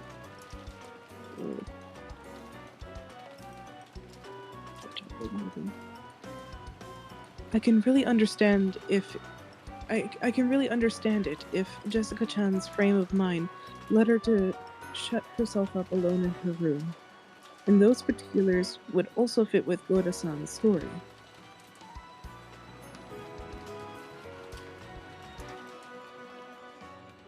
Jessica-chan said to leave her alone. Then Kanon-kun, who is of a similar age, and may have had some adolescent relationship with her, said to leave it to him. I can really understand why he'd feel that way. Man, Rosa really is just shipping them. Yes. Shipper at Yeah, heart, I maybe. guess. Yeah, I was gonna say it probably Do might you be think? obvious. Wait. Do you think Rosa married a servant? Oh, Oh! maybe. Oh! Actually, yeah. Because that helps with my entire, like, question thing of, like, how the fuck is Rosa still in the family if she's fucking married and had to kill herself? Like, it's an open secret amongst, like, the older family member. Did she fuck a servant? Like, fucking... She fucked their old, like, evil butler. I don't know, give me a butler name. Vaguely Frenchish. Gilbert. Jabert. Yeah. There's like four X's in the name, but you don't know where they are. Javert Renové Montesquieu. No. We do this to we do this to fuck with Velvet because Gilbert is not a name. Oh, word. No, Gilbert is a name. Yes. It is? Yeah. Is there an X in it? No, No. not in any shape or form. I don't think there's an X in a there's French name at unnecessary all. vowels. I mean, you could argue it's a Germanic name, but you can pronounce it in a French way by saying Gilbert. Just put it more in your throat and sound like you're better than everyone else. See, what I actually imagine it's spelled like Gilbert, Yeah, basically. but it's Gilbert. Yeah. You're just ignoring half of it. It's not ignoring, it's reclaiming those letters for yourself. It's like saying herb. You know, the way the English people say herb, Yeah. which is just wrong, actually. And I think that is the very reason why Jessica-chan welcomed Kanon-kun into her room. But what if it had been Goda-san or Kumasawa-san? Would she have let them into her room? Yoda could have forced his way in. Kumasawa is just a yes. Yeah, Kumasawa's believe been I've there gained since Lily. forever. I believe I've gained my milady's trust, but even so, No. Then you are another suspect after all, right, Goda-san? I thought that you probably weren't liked by Jessica-chan, so I believe she wouldn't have let you into her room. Damn! no. Now There's Rosa's no a need to fucking be hasty. hater. She fucking hated me. Man, fucking Rosa's immediately sniffing out all the haters in the room. Rosa immediately pointed a gun at him. Yeah. I won't hesitate, bitch. So I thought it was impossible that you were the culprit, but... No, I'm afraid to say that I may not have been accepted by milady. Kumasawa, what about you? Deflecting. This man's fucking guilty. Or he's scared of the This gun man's a pointed at his coward. fucking throat. He's scared of the gun pointing at his throat. A senior like me is far too separated by age to understand the feelings of a young person like Milady very well. And perhaps Milady did not open up her heart to me. Right, Goda-san? Yes, that's right. She probably did not open her heart to us a great degree. To a great degree. It would be inconceivable that... Inconceivable! I absolutely believe that these two are fucking involved, at least now, because they're covering for each other so much. Inconceivable that Milady would let us into her room when she was heartbroken. Like I said, Goda's built like a fridge. He could have just forced his way in. I don't think forcing your way in is something that, like, could be, like, left without a trace. Because that would fuck with the lock then, and they could have gotten in easier then. He has a key. Yeah. Then just say he opened the door and let himself in. Forcing his way in sounds like he's built... You don't even be built like a fridge to use a key! Yeah, but if she was against the door being like, no, you can't come in, he could have just knocked her out of the way. She's what, 5'2"? Maybe, What is maybe a Jessica's height, buck actually? Hold 10 on. soaking wet.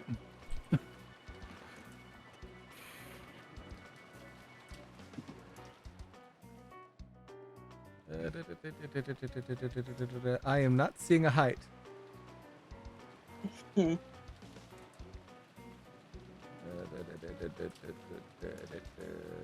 I'm seeing that she hates carrots, but no height. Goden-san and Kumasawa Bachan each clasp their hands together, affirming each other with forced smiles on their faces. It was a really unpleasant routine. Someone who would be permitted to enter Jessica-chan's room when she was heartbroken. Who would have been given access to her defenses back? And that person had a master key. That only points to one person. It was impossible for anyone except Kanon-kun. Also, yeah, if she was heartbroken and like they were just opening the door to let themselves in to kill her, she could have absolutely just been on the bed or the couch and then the door opened and then that's when the fight started. Then Kanon came in to go protect her, and then he got. Because we were shown that like Jessica was like saying, "Ah!" before Kanon was in the room, and therefore she would have been immediately like against the door protecting herself. Yeah. Also, Kanon would have heard the door being forced open. Like, if it was, like, a forcefully knocked in. Mm-hmm. But, like, a smaller, just, like, door opening normally, that probably could be explained away. Yep. You finished this line?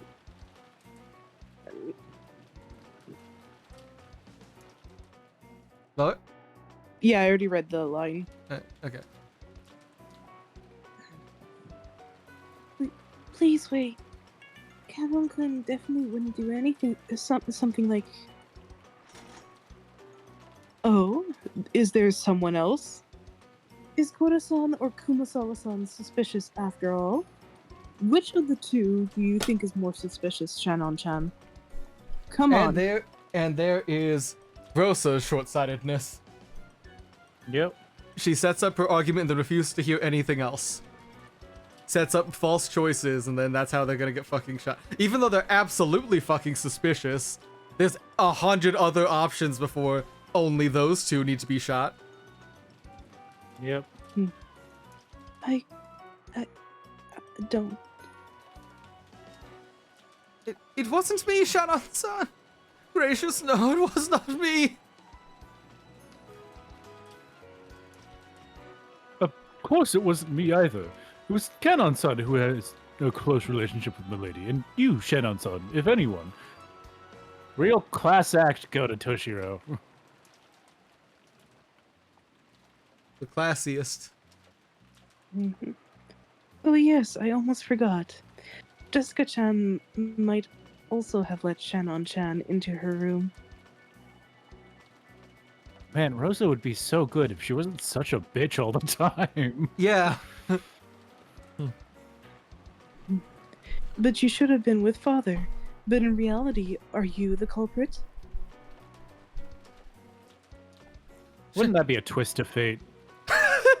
Ah yes, Shannon's secretly Beatrice, causing all these problems in the world. I was gonna say, Shannon killed her brother and Jessica. I know, but I gotta say wild batshit stuff in case I somehow accidentally end up being right again and I can hold it over us. Therefore, now I'm adding the Shannon is Beatrice theory to the pegboard of a bunch of shit I'm throwing darts at. A pegboard, you say? Holes, you said. Seems to be the catchphrase of the stream for tonight. So, to shreds you say stream? Yeah. Wait. Shannon can't be the culprit. You just said that she was doing some important work with grandfather. Yes, I know that. Neither Shannon-chan nor Genji-san is the culprit. Even father acknowledges that they were together the whole time. Well then, what do you think, everyone? I think you killed them, Rosa. Mm-hmm. I don't know how yet, but I'm gonna fizz. Ask that. No one could respond because even if someone did argue back, they would then have to offer the name of a different suspicious person. And no matter whose name that was, that person was here. No one could do something like that. I think Jessica killed herself. You know, I was about to call this a witch hunt, but that's literally what this is. 100%. Auntie Rosa glanced at Please. everyone. She's gonna shoot someone on accident. Auntie Rosa glanced at everyone in turn, fingering the gun like it was a toy. She seemed so different from the normal, kind Auntie Rosa. No, it's probably because I still don't feel how much danger we're in. Maybe, fuck. Maybe Auntie Rosa's He's attitude doing a seems... case to himself.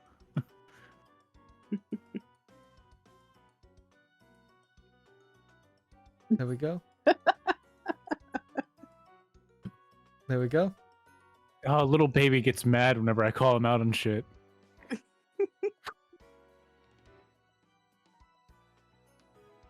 You know what? I think we can end the stream there. We're about to get an ad break. You'll never find out who actually killed Jessica. We'll never find out, like, how Battler's gonna save Canon. I think we're just done. Game's boring. I've already figured out who Beatrice is and how the murders are done anyways. I don't need to prove myself to you. I figured out where, like, the actual hometown of Kinzo is. I don't need your help. Oh no, we're in this for the long haul. We go the whole 9 yards. Come on. Mm. Do you guys know where the whole 9 yards as a phrase came from? Because I cannot for the life of me figure it out. Really? No. Can't you just... I think I never really thought about it, huh?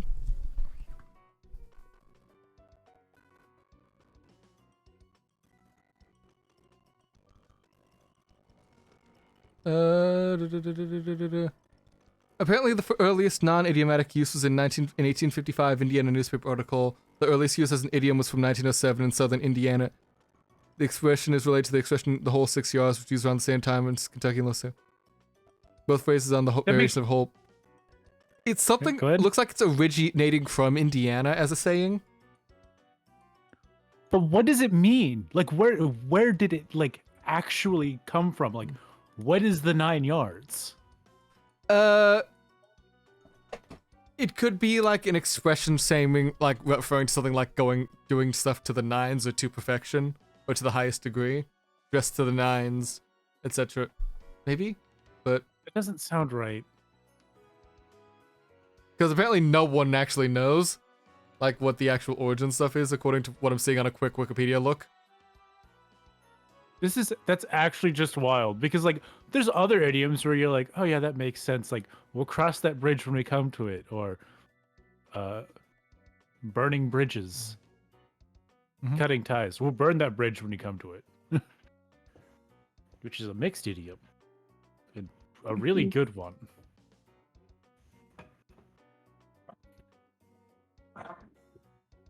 Anyways,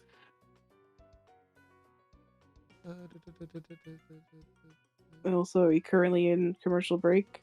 No, we're not. We got like 7 minutes before then. Oh, okay. no, I just got distracted because you said the whole 9 yards, and I was like, where did it come from? The earliest... Yeah, apparently the earliest actual use of, like, the phrase itself was, like, in a non-idiomatic phrase was a sentence like, "What a silly, stupid woman. I told her to get enough just to make 3 shirts. Instead of making 3, she put the whole 9 yards into 1 shirt." Oh, it's a fucking... Bolt of fabric? It's a bolt of fabric. Oh. We've That- solved the mystery. It has to do with fabric. Well, but that's the first thing, like, apparently it's a non-idiomatic sentence. It was apparently, like, an actual thing. But the first phrase as an idiom was in Mitchell, Indiana, in a 1907 article. But, like, say, like, a bolt of fabric or something could be, like, a reasonable explanation. Was it... How long is a bolt of fabric? Is...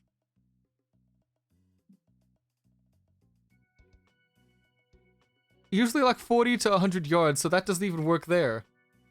But... Okay, no, what the fuck? Well, I Whatever. guess enough for 3 shirts. It is what it is. Anyway. No, it's probably because I still don't feel how much danger we're in. Maybe until Auntie Rose's attitude seemed natural to me, I wasn't fully appreciating the danger.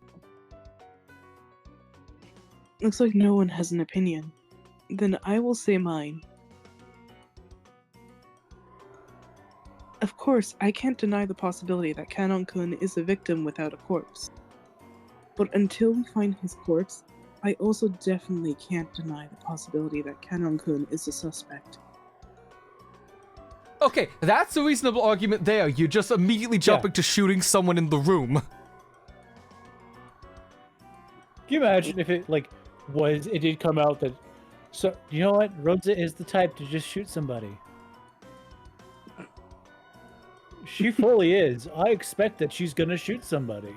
I expect she's gonna just take the gold and run away with Maria. Like, they've got Perhaps. 3 gold bars, and that's more than enough to solve her her money issues. Yeah. Just take the gold, run, and like shoot someone who's coming after you. Then we can get the whole crisis of faith of, do I want the gold or Maria more, when one of them inevitably trips with the money. Mm-hmm. Yeah.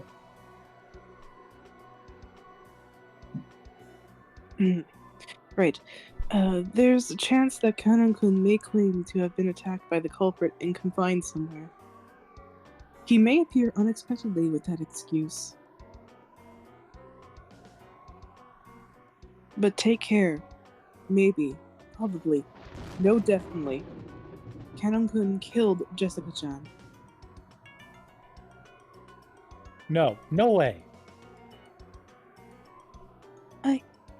I can't believe it. For Kanon-kun to do that? To Milady? That's too much to Milady? accept. I feel the same as Shannon. I oppose labeling Kanon-kun as the culprit.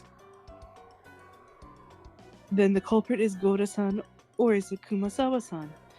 Tell me, who's more suspicious? Yoda. It wasn't us! It wasn't us. If it wasn't Kanon-kun, then who could have locked this door? Shannon-chan? George-kun? Well? If Kanon Like I was said, killed, she they would could be- take the key and then fucking lock the door and hide the body. You dumb bint. She would be so likable if she wasn't such a bitch all the time. Yeah. She's Auntie not Rosa- stupid. Not entirely stupid. Yeah. Auntie Rosa closed in on Shannon-chan and George Aniki, laughing unpleasantly. Of course, they couldn't say anything back. They wanted to believe in Kanon-kun, but if they did, they would have to suspect the other servants. The simplest culprit to the mystery was the mystery guest Beatrice. But she was nothing more than a guest and didn't have a master key. Then if Beatrice was the culprit without a master key, do we accept the argument that she really is a witch and lock the door with the power of magic? No, but us going to this like back door room thing is perfect. That's a filthy argument. Yep. That's a dumb filthy argument. We're 2 minutes away from ads. If you got something to say, you can say it quick before it's ad time. Nah, I got nothing. Penis. Classy.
Right, we've been talking for a few minutes and I forgot to switch this back. Oops. Anyway. I know they showed the VAs somewhere. It might have been... Well, it might have been at the...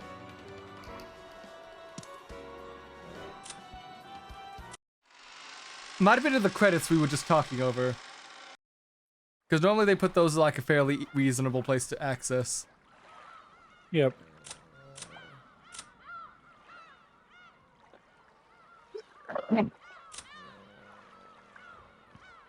No, not there. Would it be under tips? Score sheet, no. Grimoire, bro. No.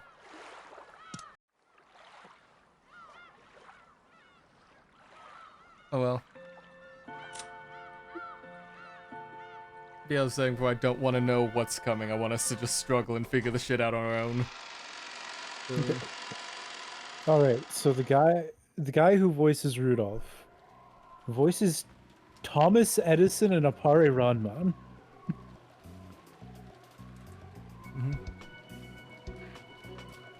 Which is definitely a show. Oh, he's also in Arakawa Under the Bridge. He's also run Goku if you people care about Demon Slayer. Oh, he's the Deep Sea King. Deep Sea. Deep Sea King. The Deep Sea King from One Punch Man.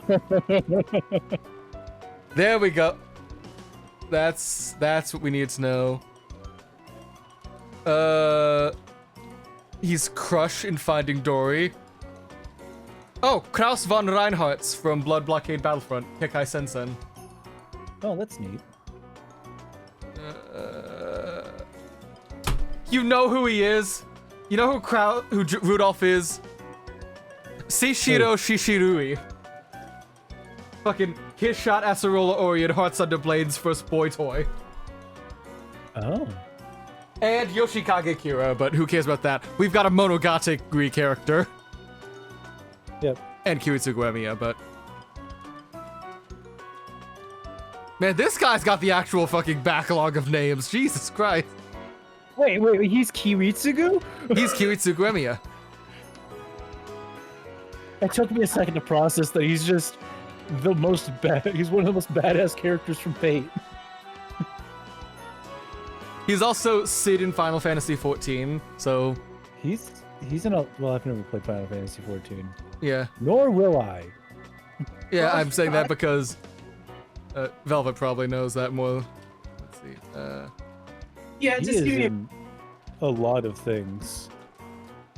He is Seagull 1 in the Umineko fighting game. Which is the funniest way I could see that role learned. Yep.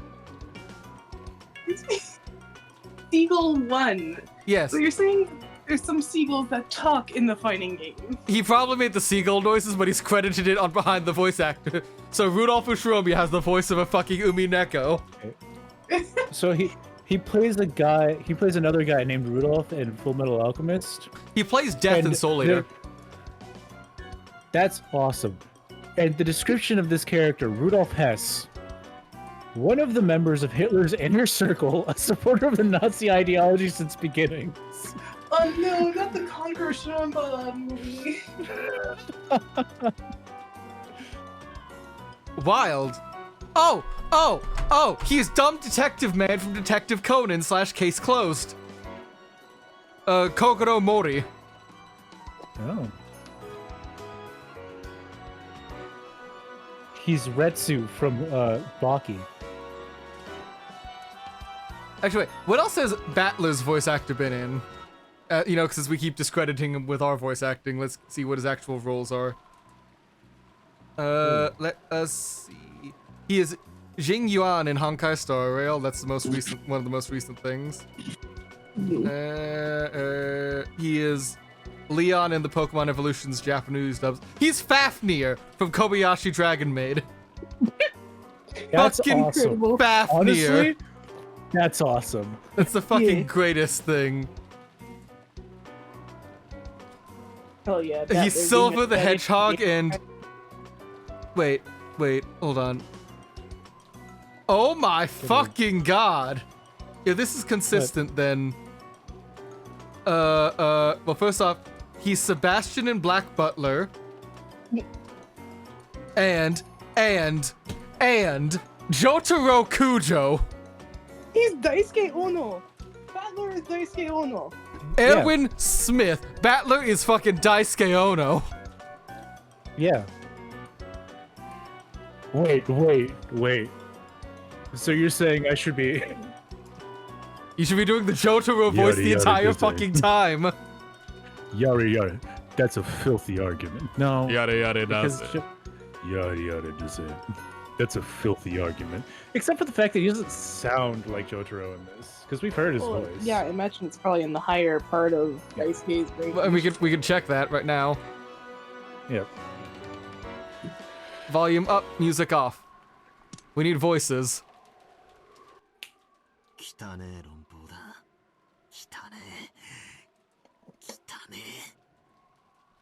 So yeah, match that delivery exactly, and he'll be delivering that line exactly like Daisuke Ono. It's a filthy argument. Filthy. I can't, because I'm not Daisuke Ono. That's a filthy argument. Filthy. I'm not. Filthy. He's He's Shizuo from da-da-da-da-da-da-da-da. yeah. He's Shizuo. Iwajima, yes. He's scumbag? No. Shizuo is the guy who hits things. Yes, he's the blonde. He is the fight man. bartender. Yeah. He's a psychic man from the Melancholy of Haruhi Suzumiya, Itsuki Koizumi. If any of you actually remember watching that show. I never finished it. I remember in passing. I got to the Endless Eight. It was like, yeah. I got to the Endless Eight. It was like, you were too weak to beat the Endless Eight. I was like, I'll get back to this at some point, and then I never did. Actually, wait. Like, George... I just forgot to keep watching. George Ushiromi. Who's George? He is Zack from Final Fantasy VII Rebirth.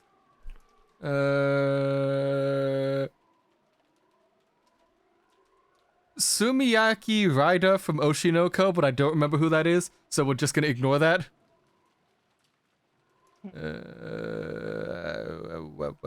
He's Balan from Balan Wonderworld. He's Romani! Romani Arkaman! Amazing. My hubby. Apparently all your boys are in this thing, and we're doing a big disservice to them. Incredible disservice. Shomi Nazuki from Persona.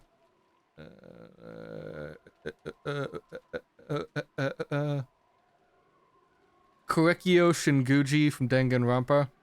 Okay, that's fair. Doing George dirty is fair with that case. Yeah, in that case. He's Tawara in Solomon as well. We know that because he's doing. Oh yeah. Shannon's Kotaro from Kotaro Lives Alone. I don't remember that one. Sorry.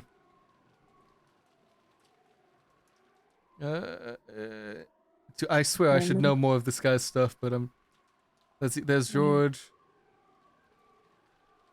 Someone from Gintama, which I've still not seen despite meaning to for years. Oh! He's Mikia! Mikia from Garden of Sinners. He's Shiki's wife! Ah. Yeah, Mikia is in fact the wife in that relationship. That, given that Mikia and George are the same person. Mikia has a better sense of fashion. Design-wise. Better sense of fashion, but like the face, the exact same person.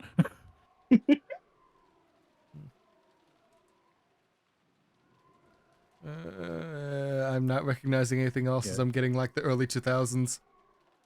Yeah, Jessica is Momo Yayorozu from My Hero. Yeah. Actually, wait, who's Kraus? Because you've been so proud of that voice. Let's see who you've been disservicing this entire time. Someone incredible at voice acting, I can tell you that much. He's Cassidy in Overwatch for the Japanese dub. He's Arlong. You've not seen doing One a Piece, so that doesn't matter to you. I've been doing a disservice to Japan's Matt Mercer. Sarutobi from Naruto.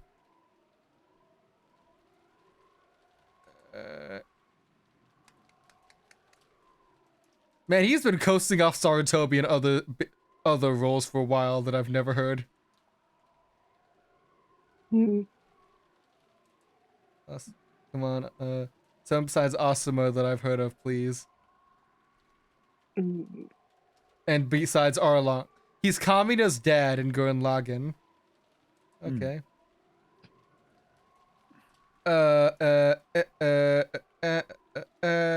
Oh, he's Alan from That's where I've heard his voice before. He's Alan. Fuck. Alan what? from Mare, Marching Awakens Romance. It was a thing that was only on Toonami for a while, and like barely anyone remembers it. But it was like 2005 isekai that was really fucking good. Ava's voice actress has been doing it since '85. Good God. She was in the original. She was in Mobile Suit Zeta Gundam. Good God. Bubblegum Crisis. Oh hey, so has She was Krause's VA. He's been doing it since '87. He was in '85. He was also in Zeta Gundam. Yeah. She was Android 18 in Dragon Ball Z. Oh, okay. Krause was the original Jotaro voice in the old OVA in the '90s. Yeah. I remember seeing that brought up and noting how both the English and Japanese VAs for Cassidy have voiced Jotaro at some point. Oh my god, she's Taiga. She's Taiga? Yeah. Hold up. I need to check this. She's Taiga? Oh my god, she's perfect. That's why I like her so much, despite being an absolute bitch. She's literally the best character. Oh my god, I need to know who my psycho old man Kinzo is voiced by, because that man's giving his full fucking throat to this shit. Was it Ava? Seemed like Ava. That's what I read. Did I click the wrong thing? I might have clicked the wrong thing. Yeah, no, that was Ava. That was Ava? Okay. Let's see. Oh god, he's Dan Blackmore in Fate Last Encore. He's one of the cats in Neo. He is God in Shin Megami Tensei 4 Apocalypse. Oh, he's the old man in ReZero, Rom, the guy who's taking care of Felt in ReZero. Oh. Ino Hatasue in No Game No Life. Kihar in Grand Blue Fantasy. He's getting a lot of old man roles. I wonder why. Sayaka Ohara.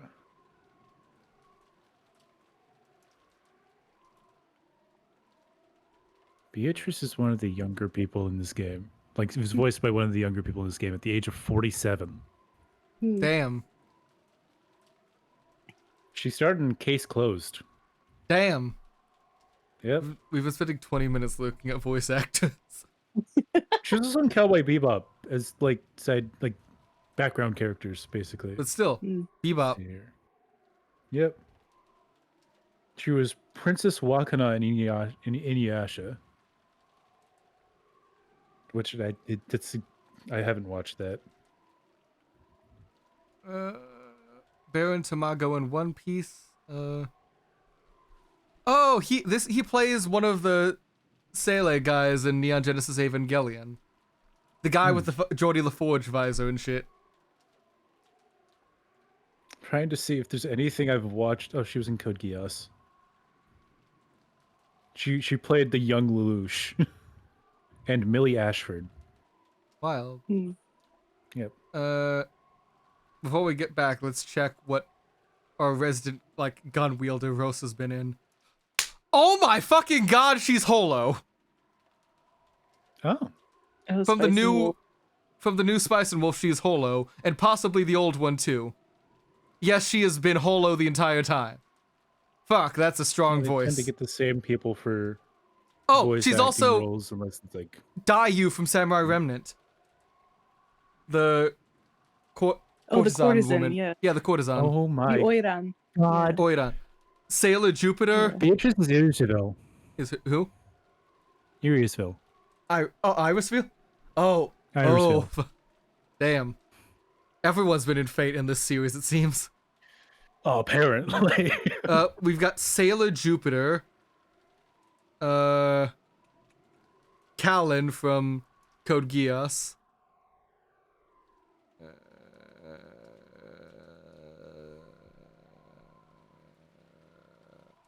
Beto. Oh, she's Beto from Genshin.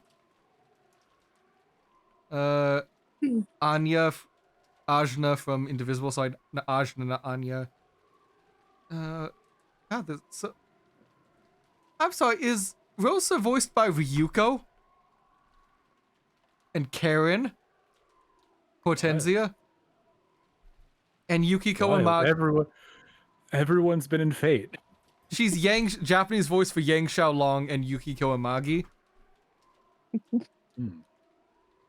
Good God. That's a lot of really good voice actors here that we're butchering. Yes. Oh, well. Ibuki Yes, Miura from yeah. Danganronpa. Oh, yeah, the rocker girl. Yeah. Also, it seems that most of them have also been in Higurashi. Well, yeah, I think No shit. Soundwave. Specifically Soundwave, not Nobu, Soundwave. Rosa Uchiromiya is the voice of Sunset Shimmer. Oh my god. Have fun with that. Princess Yu Bacon Kobayashi. Main herself. Yu Kobayashi, which is canon. Let's see here. Anything recognizable? No, I don't think I need to look at her. What's Goda done? Thank you for enjoying our 30-minute diatribe as we dig into voice actors for these characters. Truly. I know none of these people that Goda's voice actor has done. She voiced Sasha. I think we've talked about Canon's voice actress.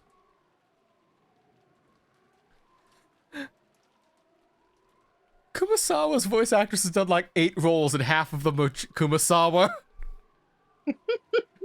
It's literally Kumasawa in the like When They Cry Answer arc, and Kumasawa in the fighting game. Which I want to get now just to see Kumasawa kick ass. Canon's voice actress is Chain from Kekai Sensen. Oh shit. Yeah. Oh shit. Have you And checked Smith from Monster Musume. Okay. Have you checked Shannon's yet?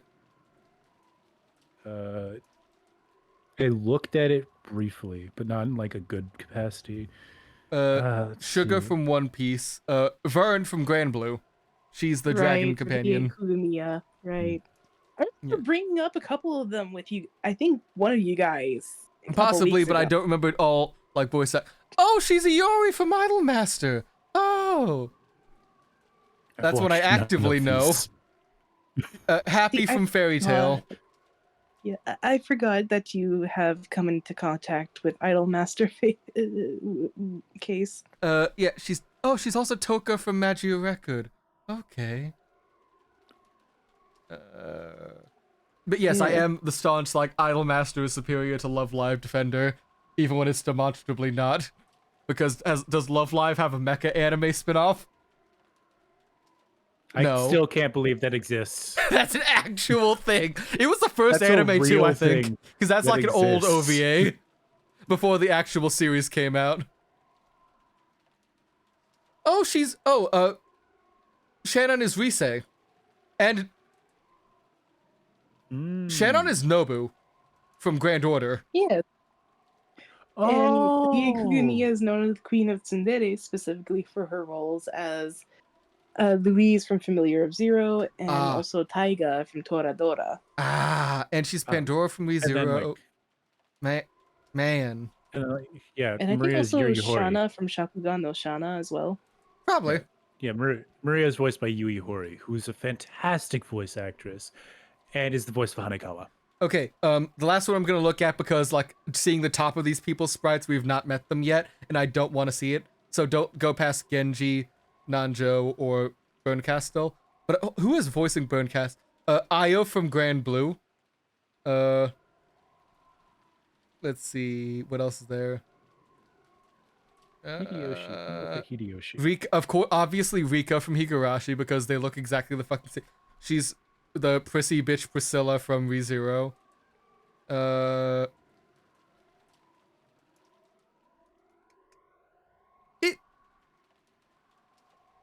I'm sorry, she's the Japanese voice for Marie from Pokemon, but is she one of the voice actors for fucking Ramelia Scarlet? That's wild. Hold on, is there more than just one role of that? Because even so, Hey, that's Case, you've watched One Piece, right? yeah. Is Gecko Moira Moria anyone? Gecko Because Moria that's a- is like one of the first like big bads you get in like the first half of the series. Like the Yeah, big he's voiced by bad. Hideyoshi. God damn, Hideyoshi. He's General Raven from Brotherhood. I forgot who that is. Honestly, can't remember. Burn Castell is Nui Harume from Kill la Kill. I wish I finished Kill la Kill. Oh wait, she's the bad guy. She's the the eye patch she's the girl marching with the band. sword. Yeah. Oh, she is the bad guy. Yeah. Yeah. The disc one final boss, as it were. He's the grandfather from Diamond is Unbreakable. He dies immediately. Damn, he seems to play old men who die a lot. Yeah, it was like Ryo.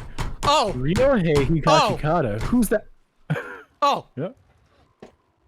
Burn Castle is voiced by Togame from Katanagatari. Actual really peak wish fiction. Wish I finished it. I'm gonna fucking kill you if you don't. It's actually the best thing Anisio Isin has written. He has 2 voice actors. Did one of them die? Oh! No. Oh, she's also Nanoha from Magical Girl Lyrical Nanoha. Gotcha. You don't care about that, I know, damn. but... Yeah. So, one of his voice actors was in Lupin the Third Part 2 from 1977. Jesus Christ! The dude's 75. It's fine. He's also an Astro Boy, the 80 to 81 run. Oh, okay, I'm like, if he's in the, like, 50s Astro Boy, how is that man 70? He was in Osamatsu-kun from 1988. Have we checked Genji yet, by the way? No. Okay, I'll quickly check. He's also in Cowboy Bebop. Genji's not actually done a lot compared to everyone else. Yep. Like, a lot of them are also done Samurai Champloo, I've noticed. yeah. Hmm. Did we check Canon yet, or I think. Okay, Yu Kobayashi? So Yeah. he's Father Kotomine, but he's the Father Kotomine instead of Kirei. Ah, He's Kirei's dad. gotcha, Yeah. gotcha. But have we checked out Natsuhi yet? No. I don't. All right, I'm pulling her up. Ryoko Mostly because the list I have doesn't have everyone. Yeah. Oh, wait, found her. Oh, she is Mama Uzumaki in Naruto. Why did that take me Kushina, to her Twitter? It took me to her Twitter instead of her wiki page. Oh, is she Misaka from one of the Toarus? Who is no, but you've read Toaru. Who is Misuzu Misaka different from the other Misakas? Oh, see, that's her mom. You got Mama Misaka there. She seems to have a thing for playing moms, just with the sample size of 2.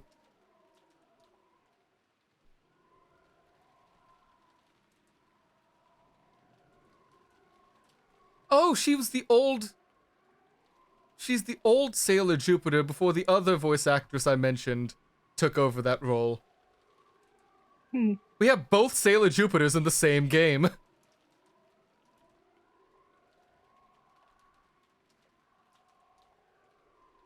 Man.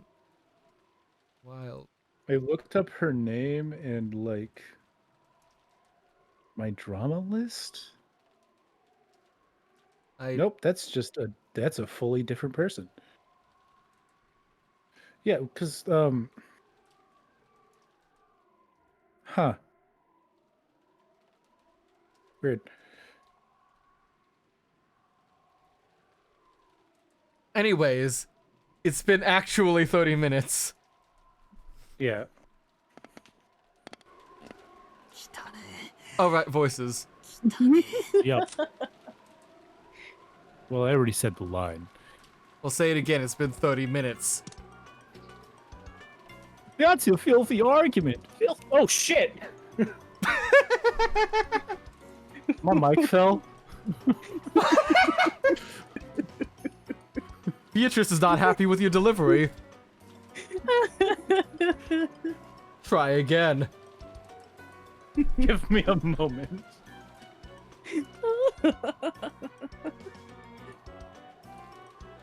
My mic arm fully just fell over. You broke your mic arm? No. Like it came like so because it's on like it's attached to my desk with a clamp. The clamp came loose because I keep adjusting my mic, and it just fell over. As I right, you've got my one of those mic and it shitty sat ones. down. You got one of those shitty mic No, I arms, mean right? like it. Not really. It's a pretty nice mic arm. It just because I kept moving it around, and I tightened it too much. I It mean, just like, kept like it shimmied it off. I know, that's why I'm saying, like, you got a cheap one compared to, like, I had a cheap one like that would fall off often.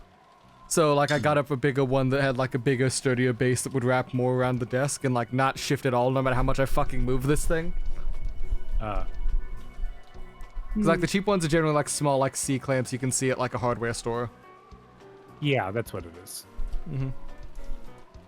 Anyways. Yeah. That's a filthy argument. Filthy.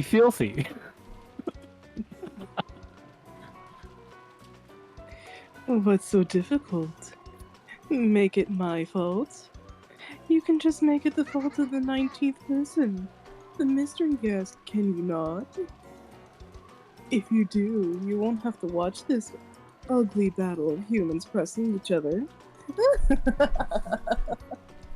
Come on, Battler, there's an easy explanation here. So then what? The culprit is the 19th person, the guest, Beatrice. She's a witch, so she could lock the door without using magic? Are you telling me to accept this? No fucking way. No way. No fucking way.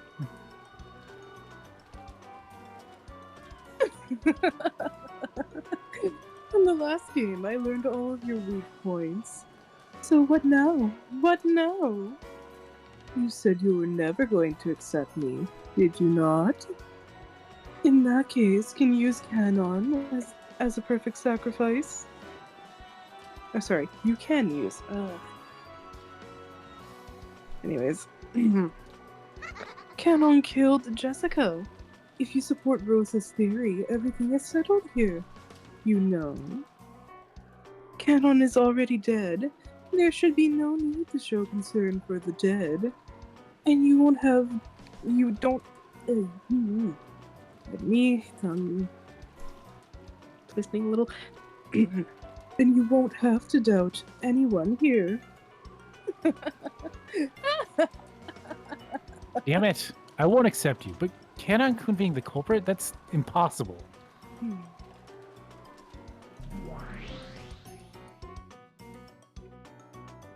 I don't want to suspect anyone. However, it is sometimes the case that the suspicious are the guilty. In any case, there's probably nothing better than caution. Dr. Nanjo, what do you mean by that? Well, please don't misunderstand. I do not wish to label Canon as the culprit. However, Until we understand the situation, there's the possibility that Canon is the culprit, and I believe keeping that in mind is safer. Yes, that's right. You cannot be too cautious. It didn't seem as though anyone blamed Nanja. In reality, no one thought that Canon was the culprit, but if they didn't suspect him, they would have to suspect one of the servants here. We didn't want to do that. We didn't want to suspect. We didn't want to be suspected. That is the correct way to think. We cannot be too vigilant. Is there anyone who objects to that? I'm sure the two dead people watching this entire interaction are. Sorry, I'm just thinking like an Among Us-esque situation. They're literally just watching like it's Among Us. I've been thinking about it for like before. I wanted to bring it up, but I just thought, hey, why not do it now? Canon is sus, vote him out. Beatrice literally vented right there. Nah, it's clearly Canon. He was found with the body.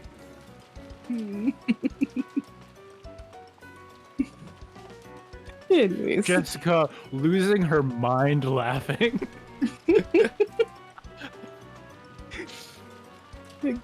She's so overcome with emotion. I can't think of anything else but to laugh. It's so fucking dumb. I love it. Oh my, okay. I know that there's not really a modding scene for Among Us, but if someone could mod a map that's just the Ushiromiya mansion into Among Us, that'd be great. Oh yeah, no, that'd be amazing. Oh man, am I gonna have to learn what engine does Among Us run on? Unity. I think. Yeah, that's Unity. I'm not touching Unity with a 20-foot pole held by someone else. They rescinded what they're gonna do. It doesn't fucking matter. They ain't getting any trust back after something like that. Yep. Oh, they could fire the dude. They did. He's still getting a big payout because he was the CEO. Mm-hmm. They could publicly execute him. Until I see that entire like board publicly executed in the town square, I'm not trusting Unity again. Mm-hmm. Really. Anyway. Right. Listen, there's a very high likelihood that this murder case is related to the legend of Father's Gold. In that case, it's certainly the crime of someone plotting to keep a vast amount of gold worth tens of billions of yen, all for themselves. Do you know any fan artists who could probably do a quick Among Us sketch of Jessica and Canon? I would absolutely use that as promo art. Yes. The first artist that came to mind was Choco.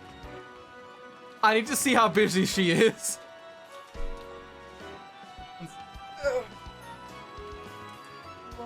Thank you for the setup for DMTU.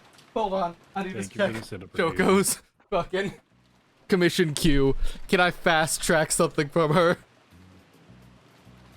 ChocoJax.com. How bad is her thing? Commission.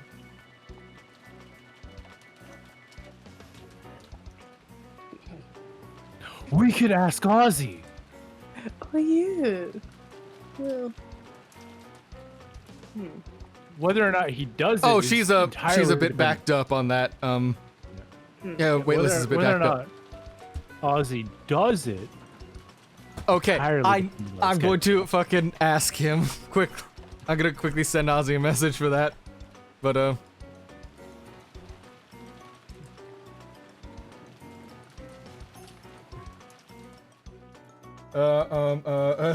where the fuck is Ozzy in my DMs?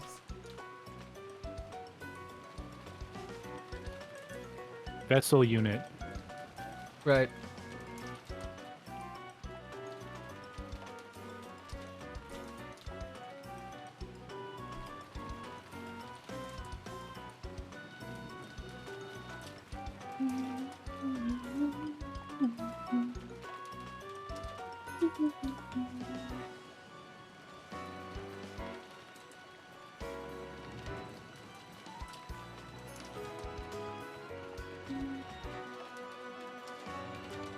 Okay, I sent him the message. I will let you know as that progresses.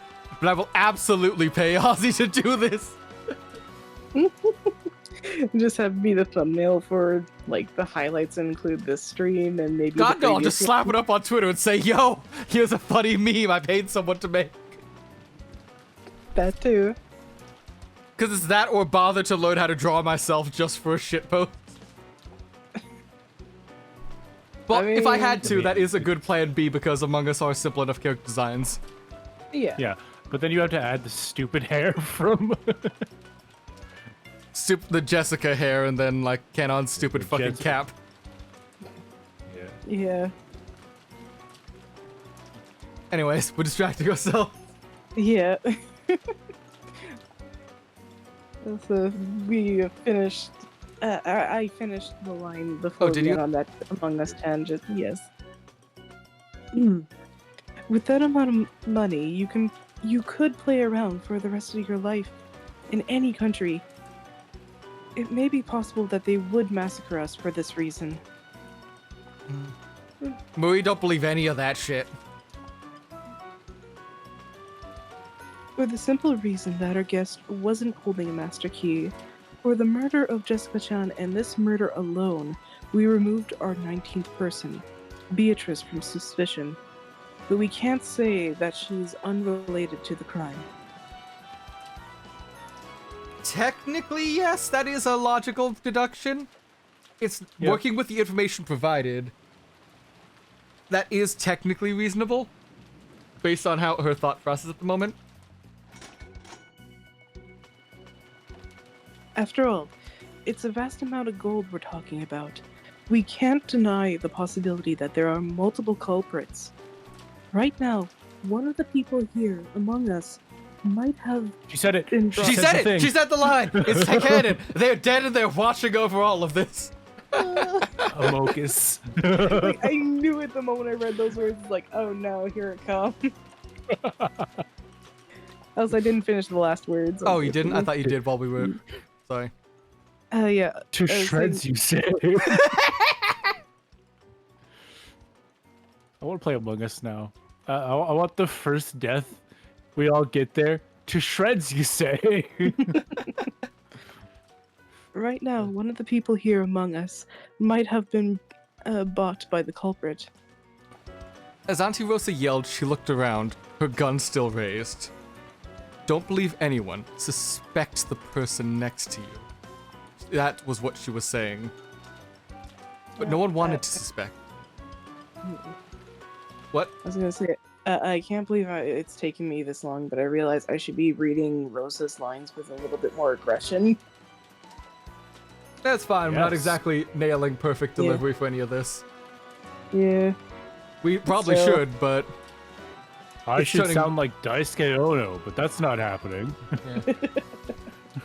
you should be emoting, but your dad hates that, apparently. I should be emoting, but I have no emotions. And you're My playing voice is like the very most monotone. emotional character in this fucking series. Yes.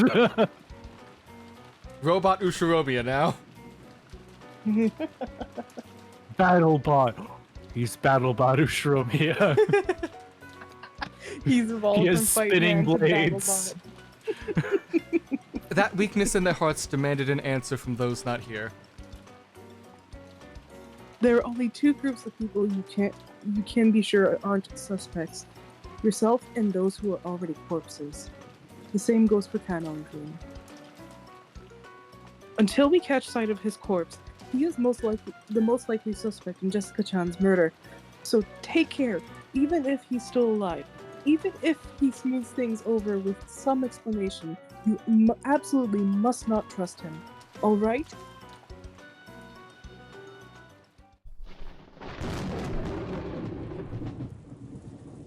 No one gave an answer of their own initiative. However, those who met Auntie Rosa's eyes had to nod their heads. Humans are social beings.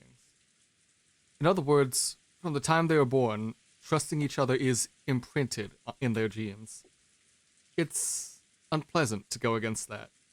They definitely don't want to suspect anyone, but if they had to suspect someone, they thought that choosing one of the people not here right now would be the most acceptable. For just the reason of acceptability, they had passively chosen to sacrifice Canon. You assholes. This is ridiculous. I definitely don't want to believe that Canon-kun is the culprit. I'd only just heard it from George and Nikki, but not only were those two close in age, they had also had that adolescent relationship Auntie Rosa had mentioned. Maybe a little late now, but yes, they really did have that kind of air about them. After seeing her They were parents fucking. Just absolutely ruin the moment. Oh, I love doing that. Honestly, like having this very serious moment while we're playing this and just saying something out of pocket. Or not even just out of pocket, just off topic enough to be funny. Yeah. After seeing her parents' tragic bodies, Jessica, bearing deep wounds in her heart, would only have trusted Canon-kun. That's a very conceivable story. So I don't like it. Canon-kun was the only one she trusted, so she wouldn't have let anyone but Canon-kun in. So he was the only one who could have killed Jessica. I just can't accept that line of argument. Understand? Even if Canon Oh, couldn't... fuck. I was trying to click to show the end, sorry. My bad. No, it's no big deal. Anyways, even if Canon-kun appears, don't get careless. As long as we cannot prove Canon-kun's innocence, we will suppose that Canon-kun is the culprit who killed Jessica-chan. Auntie Rosa made that claim by using the ever so slightly vague word suppose. Ultimately, she gave everyone that last little push they needed. Everyone nodded weakly, and under the excuse that they were just temporarily supposing it, they concluded that Canon was the culprit who would kill Jessica. But we were just following orders. I wonder what the dead Jessica and Canon would think. No! No! Just unintentionally.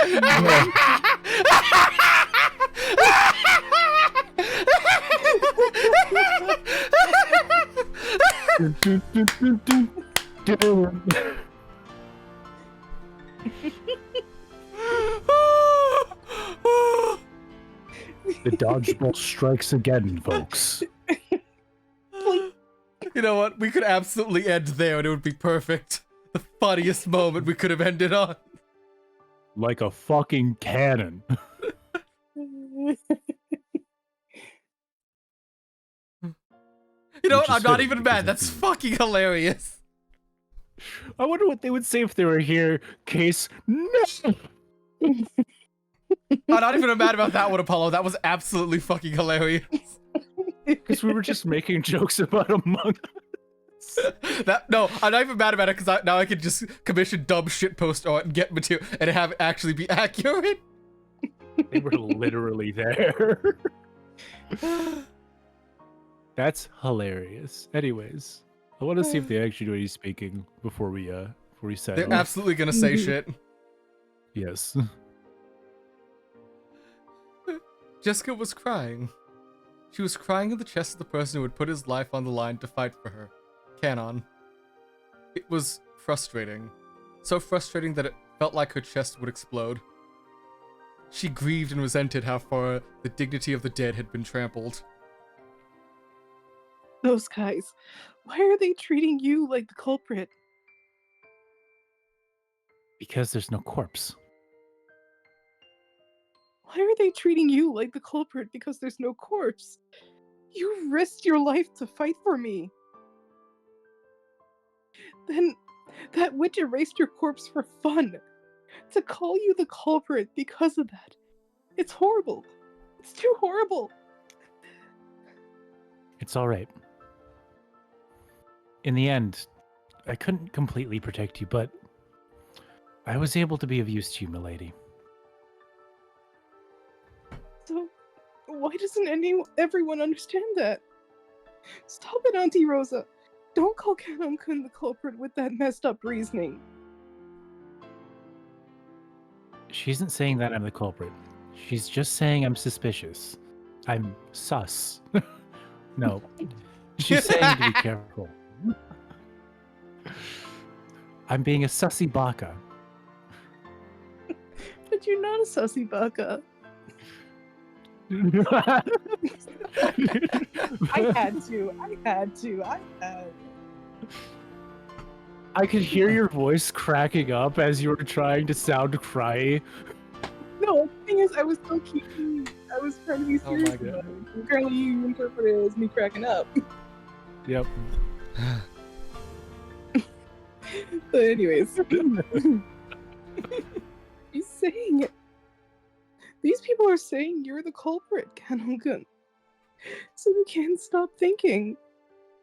They aren't gonna think about who the culprit or who killed me is anymore. They aren't gonna think of the possibility that you aren't the culprit. Battler will. And after this, every time something happens, we'll repeat the excuse that it was the work of Kanon-kun who's gone missing. I can't stand that. It's alright.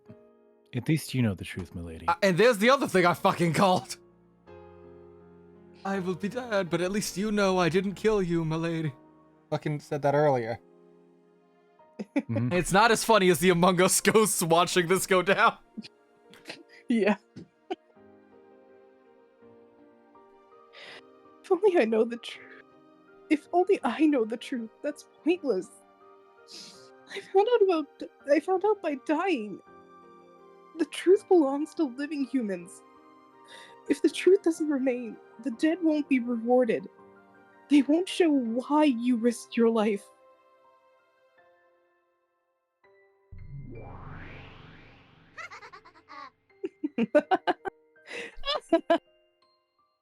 Truly a splendid sight. It is a rare honey that is sweeter than the lemon. Yeah, no, it is. Sorry, I was just like, thought it was going to be in the form of a question, but never mind. It shows me what I know. Anyways, it is a rare honey that is sweeter than the laments of the dead. Go fuck yourself, Beatrice. Lament. Lament.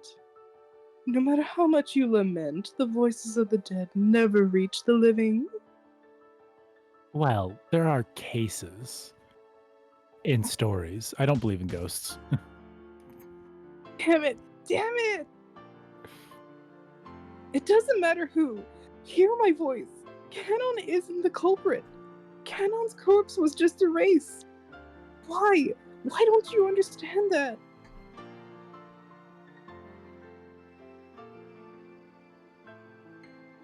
Milady. Sorry. No, it's alright. It's one simple word. Anyways, I can't take this. It's so sad. It's frustrating.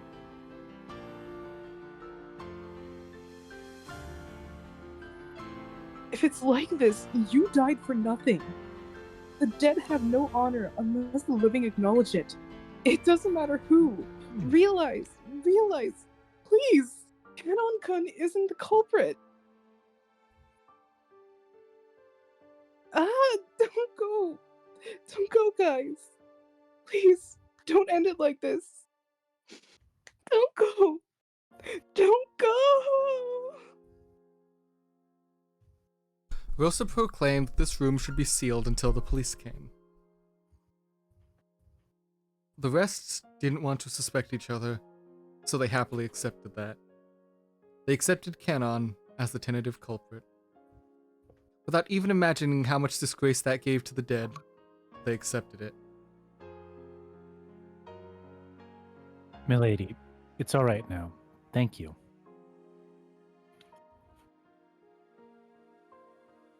Don't go. Don't go, guys. I beg you, come back. Don't leave us like this. Don't leave. I'm uncle. Treat as the culprit.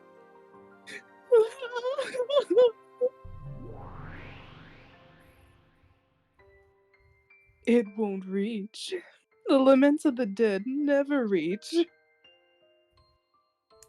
You make me laugh, yes. That face of yours makes me laugh. You're thinking it will reach you, aren't you?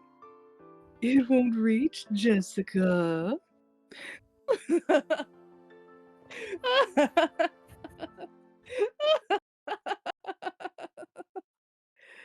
That's no goddamn good. How are you all feeling at the moment, by the way? We're about to hit like 3 hours and stuff. We could try seeing if we can finish out like at least the scene. Yeah. I Because think the scene will this have is to very go much longer. Battler. Yeah. Like, this is gonna be a long debate scene between both Battler in the real world and with the witch, so that might last for like another hour. Well, we could see like what Battler's like going to say, and then we can come back. I guess we could do like a little prelude to see what his initial argument is, and then Yeah. like this is the save point we're gonna be using. I have a confirmation from Ozzy, $20. $20. That's Nice. that's so little for something that's that awesome. Yeah. Actually, I was thinking maybe considering that I think my dad's gone to bed, but then again. Okay, because I'm gonna sorry. have to draw a fucking mock-up for this. Yeah. Like, I'm gonna need a, but I'm absolutely gonna like. I'm wondering.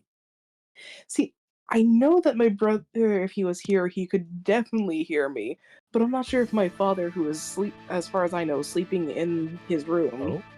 Oh, Down this the is a new hall. song. Oh. Dread of the Grave. Oh.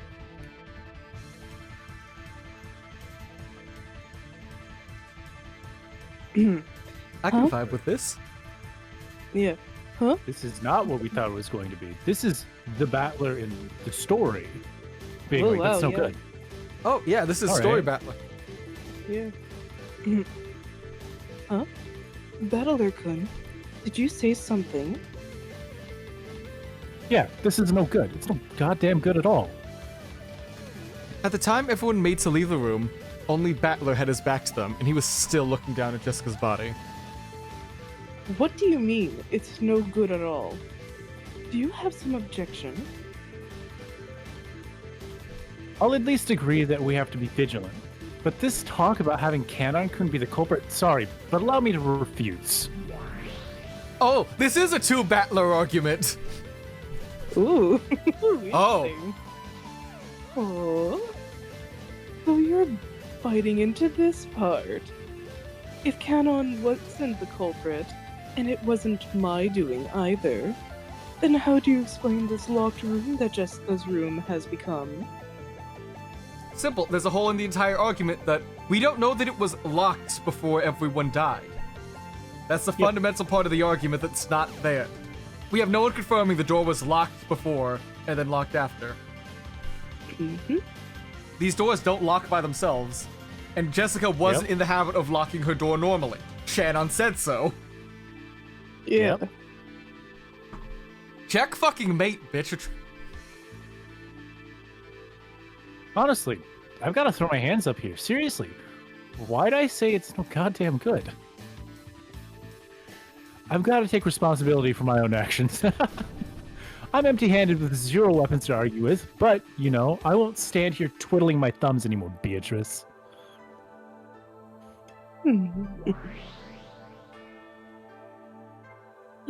Battler-sama? Is there some proof that Canon-kun isn't the culprit? The expression that rose to the two faces was definitely expectant. They didn't want to believe that Canon-kun was also the culprit. Wait. There's another argument here I'm missing. I'm just not seeing it, tasting it yet. There's another way to, like, prove, like, at least reasonable doubt. Fuck. What is it? There's another thing here I know that's like reasonable doubt beyond we don't know the door was locked the entire time. Something other, like, Canon's fundamental that dead. we... They could have taken its key. Did he have a key, though? Yes, it was confirmed they had a key. All No, the he servants said carried that all one. servants carried a key, but was ever confirmed he had it on his person. Because Goda was the one who No. opened the door, right? In Yeah. Beatrice's room. Yes. Wait, no. No. Jessica took Canon's key. Then he wouldn't have had the key in order to open her room. Yep. There we go. That's the argument. That's what was rubbing me wrong. Canon never had his key. Canon didn't have his fucking key. Well, The expressions there we go. the expression that rose to the two faces was definitely expectant. They didn't want to believe that Canon was the culprit. In truth, they believed in Canon. So this expectation was because they wanted to be made to believe in him even more strongly. Then, Battler-kun, which of the other servants do you suspect? Goda-san? Or is it Kumasawa-san? That is a false choice you're presenting. Quit it, Auntie Rosa. I know the person called Kumasawa Bachan. I know the person called Kumasawa Bachan well. She'll sometimes slack off on work, but she'll always try to make things fun for people. She's not a person who would kill, not even if her eyes were dazzled by money.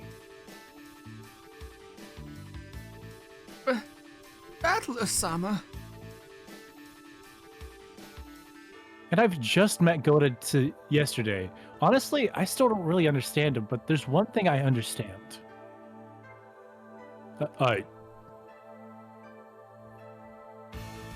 I've never seen someone look so happy to be making food. You're the same as Kusawa Bachan. Goda likes to make people happy. As if a person like that could kill those who praised his own food as delicious, even if money was piled up in front of him. Then, who do you think killed Jessica-chan, Battler-kun? Who do you think shut Jessica-chan up in a room that could only be locked by a master key? Wait, before I argue about that, there's something I want to make clear. I don't want to talk about if so-and-so is not the culprit, then so-and-so is the culprit. I just want to talk about how it's completely impossible for Canon-kun to be the culprit. You say that you can establish that Canon isn't the culprit. How? It's really simple. It's something I came dangerously close to overlooking, Beato. Repetition requested. Say if you can, Canon-kun was holding a master key. Cool. Yeah, that is actually a fact we were actually shown, and I love that. An actual piece of evidence the audience was shown as readers. Yeah. That actually gets followed up upon. It's not just like we're having to do some like mental gymnastics like Battler was, but like finding like a hole in the argument there. Just actual fact we were shown this truth. Fucking love that. Here. Canon-kun wasn't holding a master key? How can you tell that? I heard what Goda said before. Just before he split up with Canon-kun, the part about when Jessica went to raid the VIP room. Goda-san, you did a good job remembering it. You protected Canon-kun's honor. I did? I heard him talk about the same thing, but I don't really understand. Could you explain it, Battler-kun? That's right. When Jessica unlocked the VIP room, she borrowed the key from Canon-kun, but she didn't give it back, so Canon-kun wasn't holding a master key.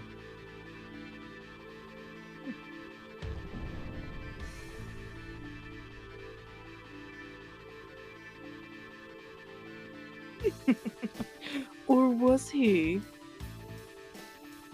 Certainly, Goda has no recollection of the master key being returned to Canon.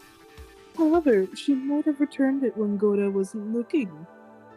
How can you prove that it definitely didn't happen? That's the devil's proof. We can't prove it didn't happen, but we can prove that he did not have the key when it was last seen. True.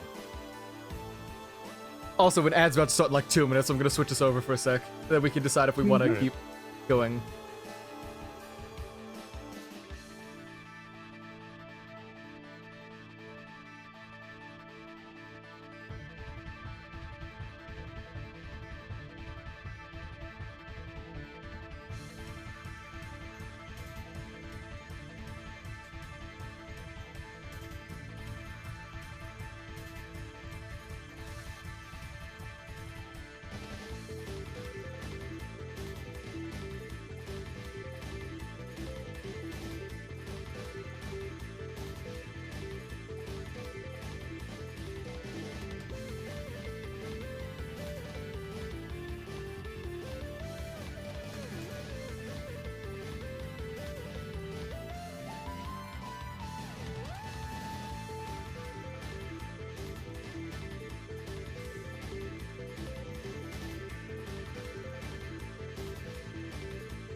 And we are back to the most important argument we've ever had.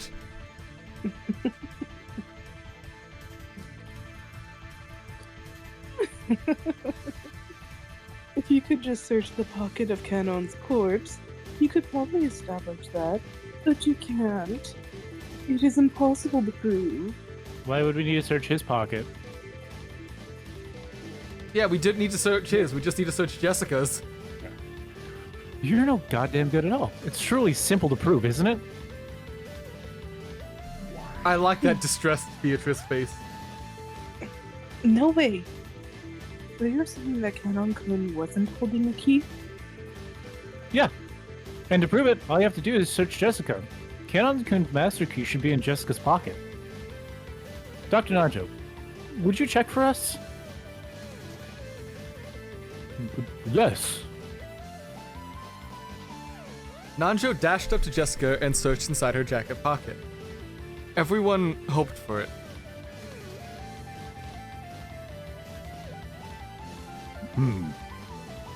Please, be there. Here it is. Is this it? Yes, that is a master key, without a doubt. At Genji's statement, there was a small ooh of joyful voices. That is Kanon-kun's master key. I'll say it again. Kanon-kun isn't holding a master key, therefore there's no way he could have locked the door. It certainly does appear that way. But Kanon-kun was the last person to meet Jessica-chan. The fact that he's suspicious hasn't changed. Let's give that a rest. Huh? Humans were originally supposed to be creatures that trust each other, but in order to live in a tough world, we learn to be wary. So we'll doubt anything. We are sad creatures. I won't deny that's our nature. But I won't permit you to come to a conclusion without proof. The suspicious are not the guilty. They are the innocent. Of course, the world is full of wolves. I won't tell you to carelessly believe everyone. But if you're going to say someone's guilty, prepare some perfect evidence. Unless you can do that, never say someone is guilty because of speculation. Wait, no. This is all her fucking trap. Because Battler doesn't want to suspect anyone. Now he has to suspect the other 4 holders of the master keys. Like, we're totally fine with believing it's Goda and Kumasawa participating in this. Or that, like, the room just wasn't locked before leaving, but... Oh man, Battler, you fell for her. Yep. That's... I was the one who said the suspicious were the guilty. That was thoughtless. I apologize. Battler-sama. Oh, wonderful reasoning, Battler could. Thank you too, Goda-san. Because of what you remembered, Kanon-kun is cleared from suspicion. He's still dead. Well, we don't know that yet. No, I...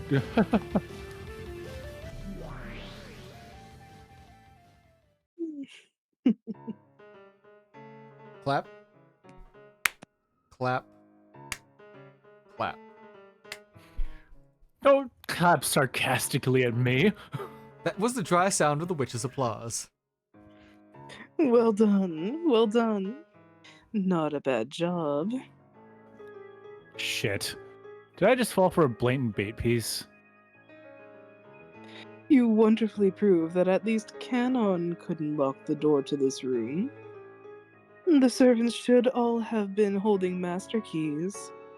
With that as basis, Kanon was treated as the culprit. So you did a wonderful job of at least clearing away that suspicion. In that case, how did the culprit who killed Jessica lock the door? So that's the problem I have now. Ah, that didn't get picked up. I can't actually click my tongue, like, effectively. It's just not loud enough to be... You don't need it for, like, click it with, like, a top of your mouth. You could do it, like, against the side of your teeth and make, like, a more ing sound instead of a... Yeah, more like a... That's it. Yeah. Wait. Ah, whatever.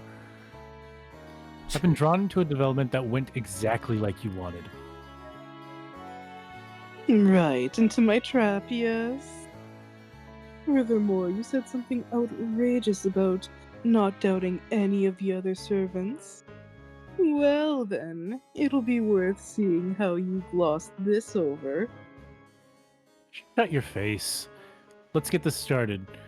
I'm sure I'll be denied from all angles, but first I'll verify the definition of what it means for this room to be a locked room. Very well. First, there are absolutely no types of hidden doors. This door is the only way in or out. The only way to lock this door is with Jessica's single key or the master keys, only one of which is held by each servant. I wish it would print, like, the red truths in the... like, in the tips or stuff section ever. But, Yeah. okay. You just screenshot it. I could, but... Yeah, that or look through the log, I imagine. Yeah, Yep. but that's more of a hassle than just having it all in one convenient place, but... Yeah. Fair enough. It is on the second floor, but it is probably possible to enter or leave through the window.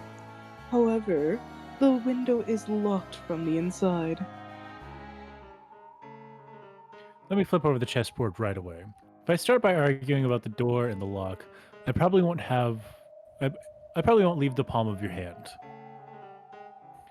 Do as you like. Well then, what should I repeat? Repetition requested. Kanon-kun was killed in this room. Kanon was killed in this room. Although I erased his corpse with magic, of course. And again, repetition requested. Kanon-kun's corpse is in this room.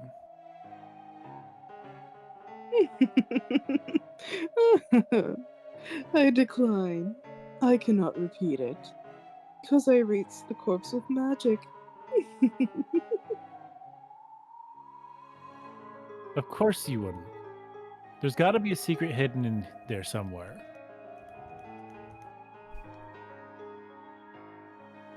Damn. Where's the point of contention to this riddle?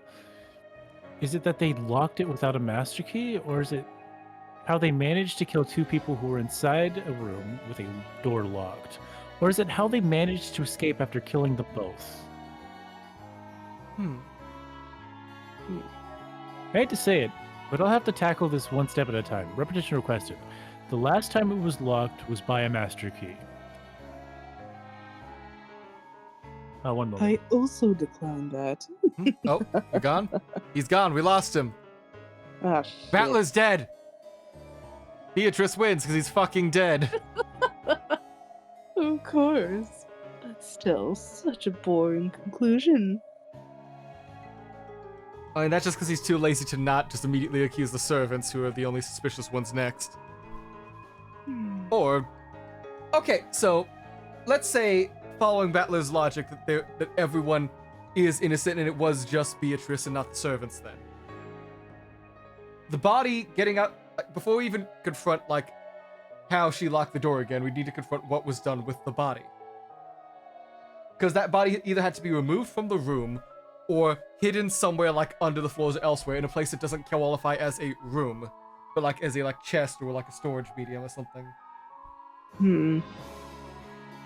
Clarifying That's that would true. make sure, like, the body is completely gone. Like, not in this plane anymore, or, like, in this area. Well, I mean, considering she declined the repetition of Kanon's corpses in the room, that means it's not in the room. Or No, it so shouldn't be it in the shouldn't- room. Kenan was killed in this room, but his corpse was not repeated because she's saying she can't repeat that the body is in the room because of magic. But that means, Yeah. like, it could still be in the room, but not, like, in a place separate from it. Like, didn't one of the backgrounds show, like, she had, like, a, like, chest or, like, a drawers or something? Or, like, Maybe? a cabinet or something? I'm not sure. And I would have to... funnily enough, I was rewatching last week's stream Mhm. earlier today. Oh, yeah? What are your thoughts, then? Well, the thing is, I don't exactly remember too well. And I was more trying to listen to it rather than watch it. That's fair. Because, you know, aspiring voice actor, I'm trying to figure out Yeah. if I'm improving or not. I'm back. My mom's getting food, so she called me about that. Gotcha. Oh, okay. Yeah. We're trying to debate, like, say that, like, he's right, like, the servants didn't help and, like, take out the body afterwards. Say it was just Beatrice. Before we even address how she locked the door, we have to address what she's done with the body. Since you Yeah. refuse to acknowledge whether or not, like, the body was actually left in the room or not because of in the red, Yeah. we can conclude either the body was carried out and moved somewhere else, which that probably would have left a trail of blood unless carried carefully. Or it was Or thrown the- out the window. Possibly, but... Um, Or, yeah.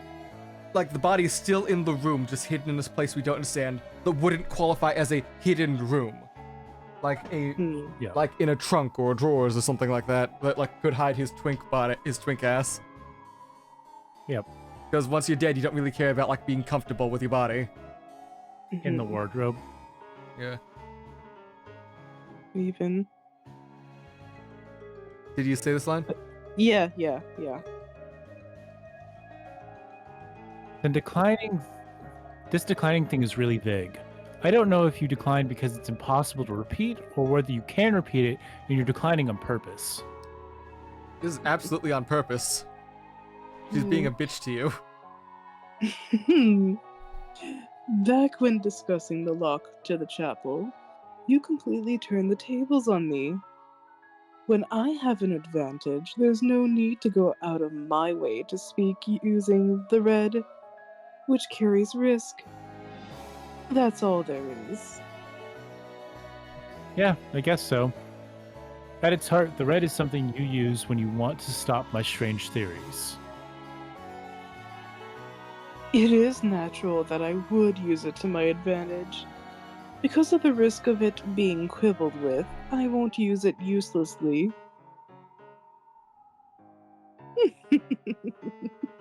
Well then, what move will you come at me with next? A move that puts Goda or Kumasawa under suspicion would probably be the easiest to use, right? Damn. It's like you're leading me down a path. Fucking annoying. Stay quiet a while. I'm thinking. Of course. This door is the same as the chapel. When locked, it does not permit any form of entry or exit. I'll say more. No trick could have the effect of locking the door from the outside without using a key. I want to know what kind of locks you're using in this house. Rich people locks. Apparently. It's one of those ones that like slide a goddamn bolt into the fucking floor. It's like a foot thick. Yeah. Damn. Damn you for always using red when I don't ask for it. Let's back up. Let me just think. I'll lay out everything I know. First, there were two victims. Jessica and Kanon-kun. Kanon-kun's corpse isn't here, but Beatrice admitted to in red that Kanon-kun was killed. So even without a corpse, he's included as a victim.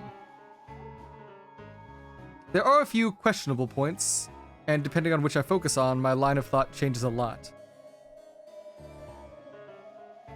First, after the culprit committed the murder in this room, how did they lock it? If we assume that the culprit was one of those holding a master key, it's extremely simple.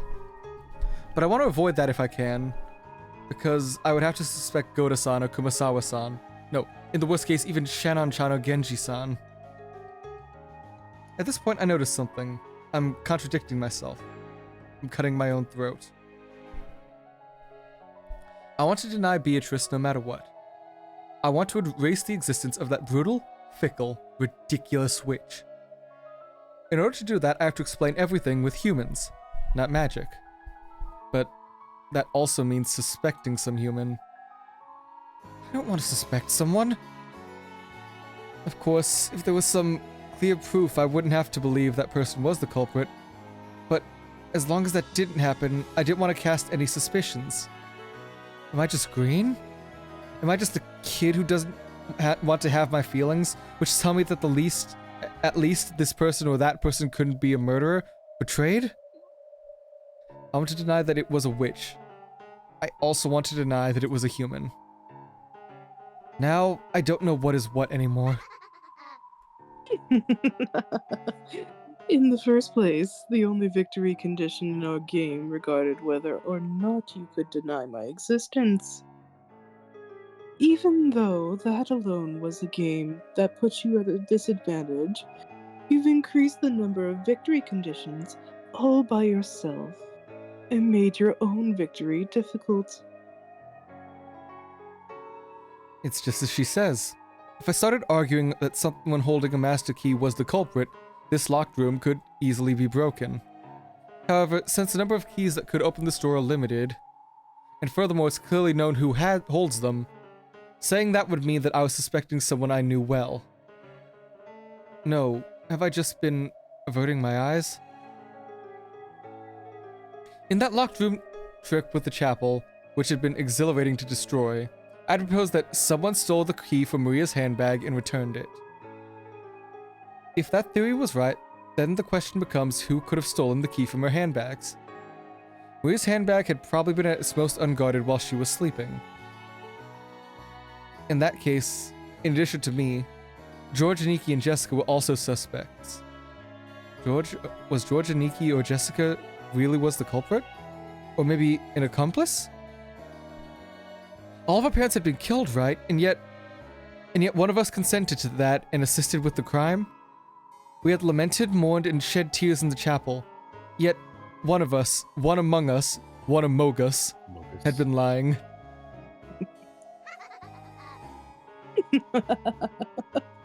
That theory of yours about taking the key out of the handbag and putting it back cast a pronounced suspicion on the cousins, did it not?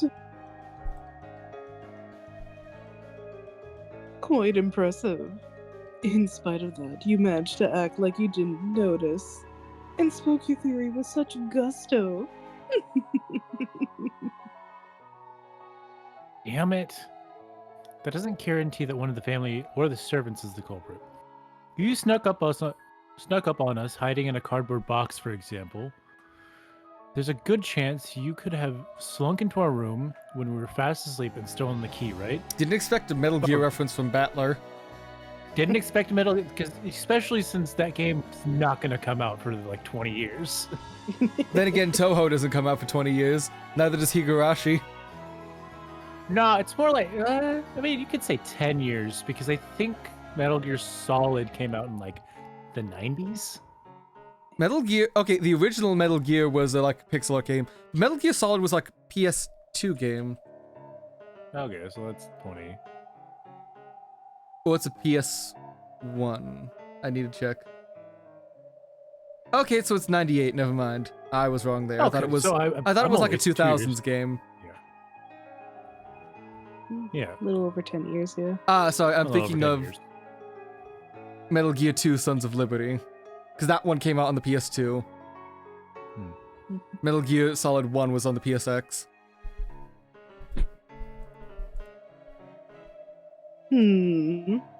That would be acceptable in that instance. By one second. Rebooting. Dun, dun, dun, dun.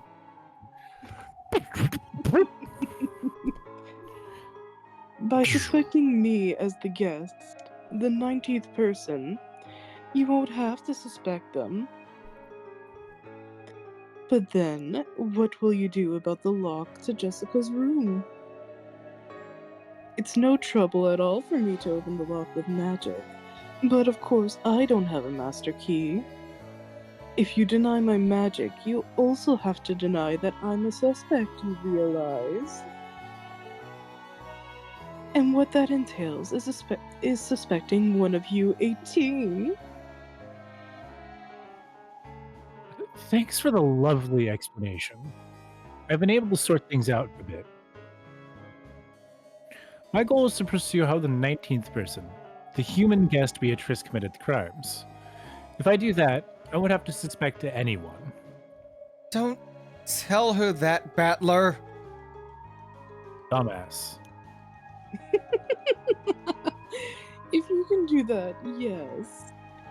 A foolish man. A room like this never needed to be a locked room at all. After all, there are a total of 6 keys that can open it. You good? Yes, but wait. I Jessica's found the key. fucking hole. I found the fucking hole. So, What? we've been told definitively, like several times, like you can't copy the master keys.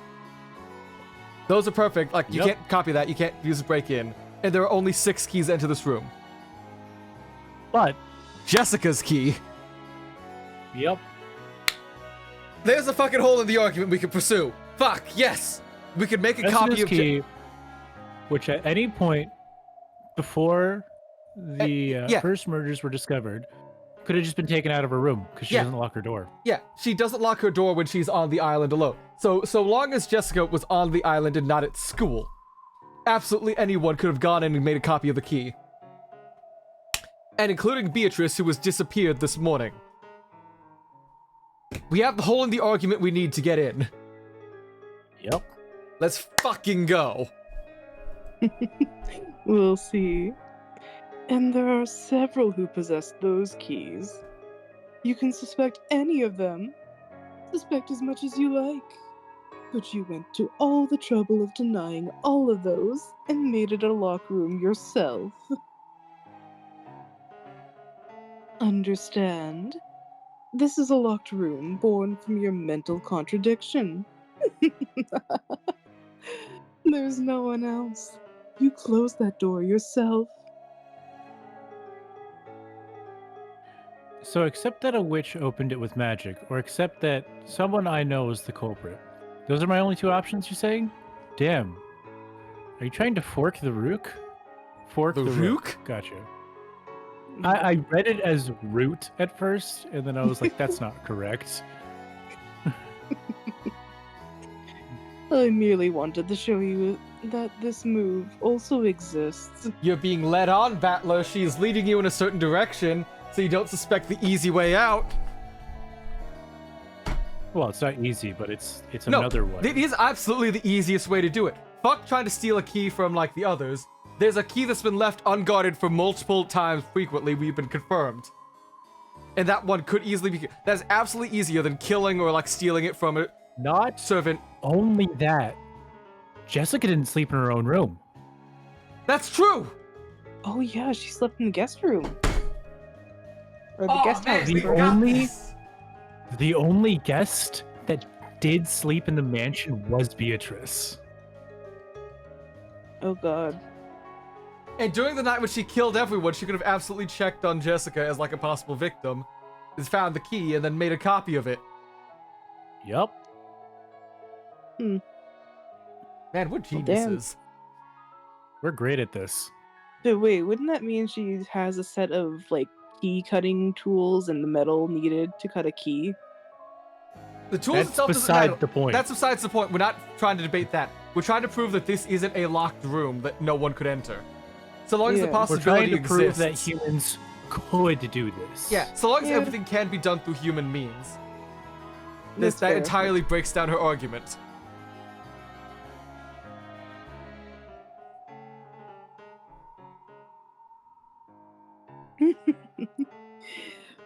So what will you do, Ushiromiya Battler? Isn't it a truly simple problem? Yes. You must have... Oh, Gone. just a response. Yeah. Pardon. You just have to make sacrifices of that overly self-confident cook and that hag who should have died years ago. Hey, fuck you. Kumasawa's a treasure. It's gonna be tragic when she gets killed in the magic witch fight she's gonna have with you in episode 3. Or something. Kumasawa turns out just be Lambda Delta. Oh yes, Kumasawa, Lambda Delta, the strongest witch of infinity, or whatever the fuck her title was. Yeah. Let's fucking go. I want to see, like, Kumasawa utterly trash Beatrice and then get fucking murked behind because she didn't expect Beatrice to be a fucking cheater. Beatrice, do you know what they called me in Russia? Baba Yaga. You know that would be so hard though, honestly. Damn it. So if I suspect Goda-san and Kumasawa-san, everything's fine. That's no good. 1 second. I can't think of Goda as the culprit. I can't think of Kumasawa as the culprit, but I won't accept you ever.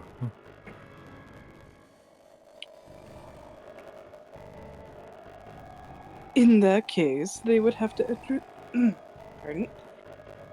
In that case, they would have to enter the room without using magic or a master key, kill Jessica and Canon, and even erase Canon's corpse without using magic. Once again, everyone is focusing deliberately on the master key, which fair enough for the people outside. That's absolutely fair. Beatrice is absolutely leading on, and it's fucking amazing to see. Yep. How could it be done? How could it be done so that you can deny me and not suspect anyone at the same time?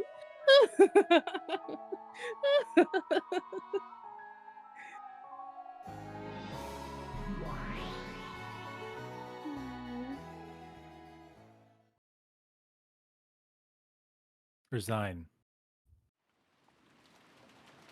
Huh?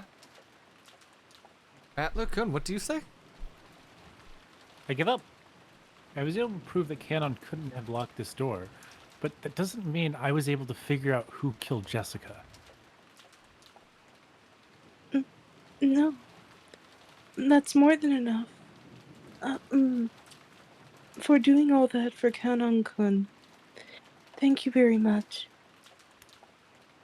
I don't want thanks. After all, that means that you're under suspicion too.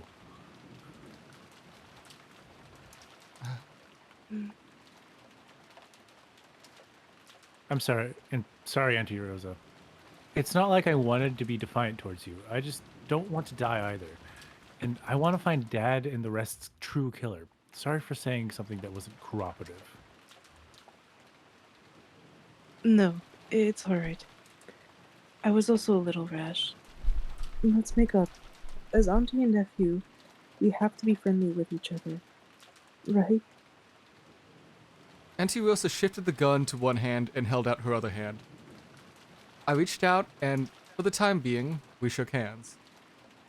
Be right back. No problem. I think we're just about done with this chapter anyway. Auntie's gaze was sharp. In order to deny the witch, she would make anyone a sacrifice. That's what her eyes told me. And me? I denied the witch. But I wasn't prepared to lose anything. I was probably the one who thought himself most ready to fight, and the one standing furthest from the truth. Oh, yep, there we go, that's it. There's the end of the chapter. Only took another 30 minutes, actually, not a whole hour, but... Oh, that's a big time jump. Ugh. 1 p.m. Like, that was entire, 6 hours, so... Yeah. I'm back. Welcome back. The chapter just ended. It was just like, we made up. Rosa was willing to sacrifice everyone. I was not. Man, that was a good fight. Yes, indeed. Oh, so good. Fucking love this game. Also, I'm going to need a picture of Jessica's dead fucking body to send to Ozzy. Mm-hmm. There it is. Oh man, she's got the fucking sunken Jedi pleasant. too. Let me just take a picture of that. Start populating his fucking DMs with that. Anyways. Hey kids, want to see a dead body? Oh, it's yours!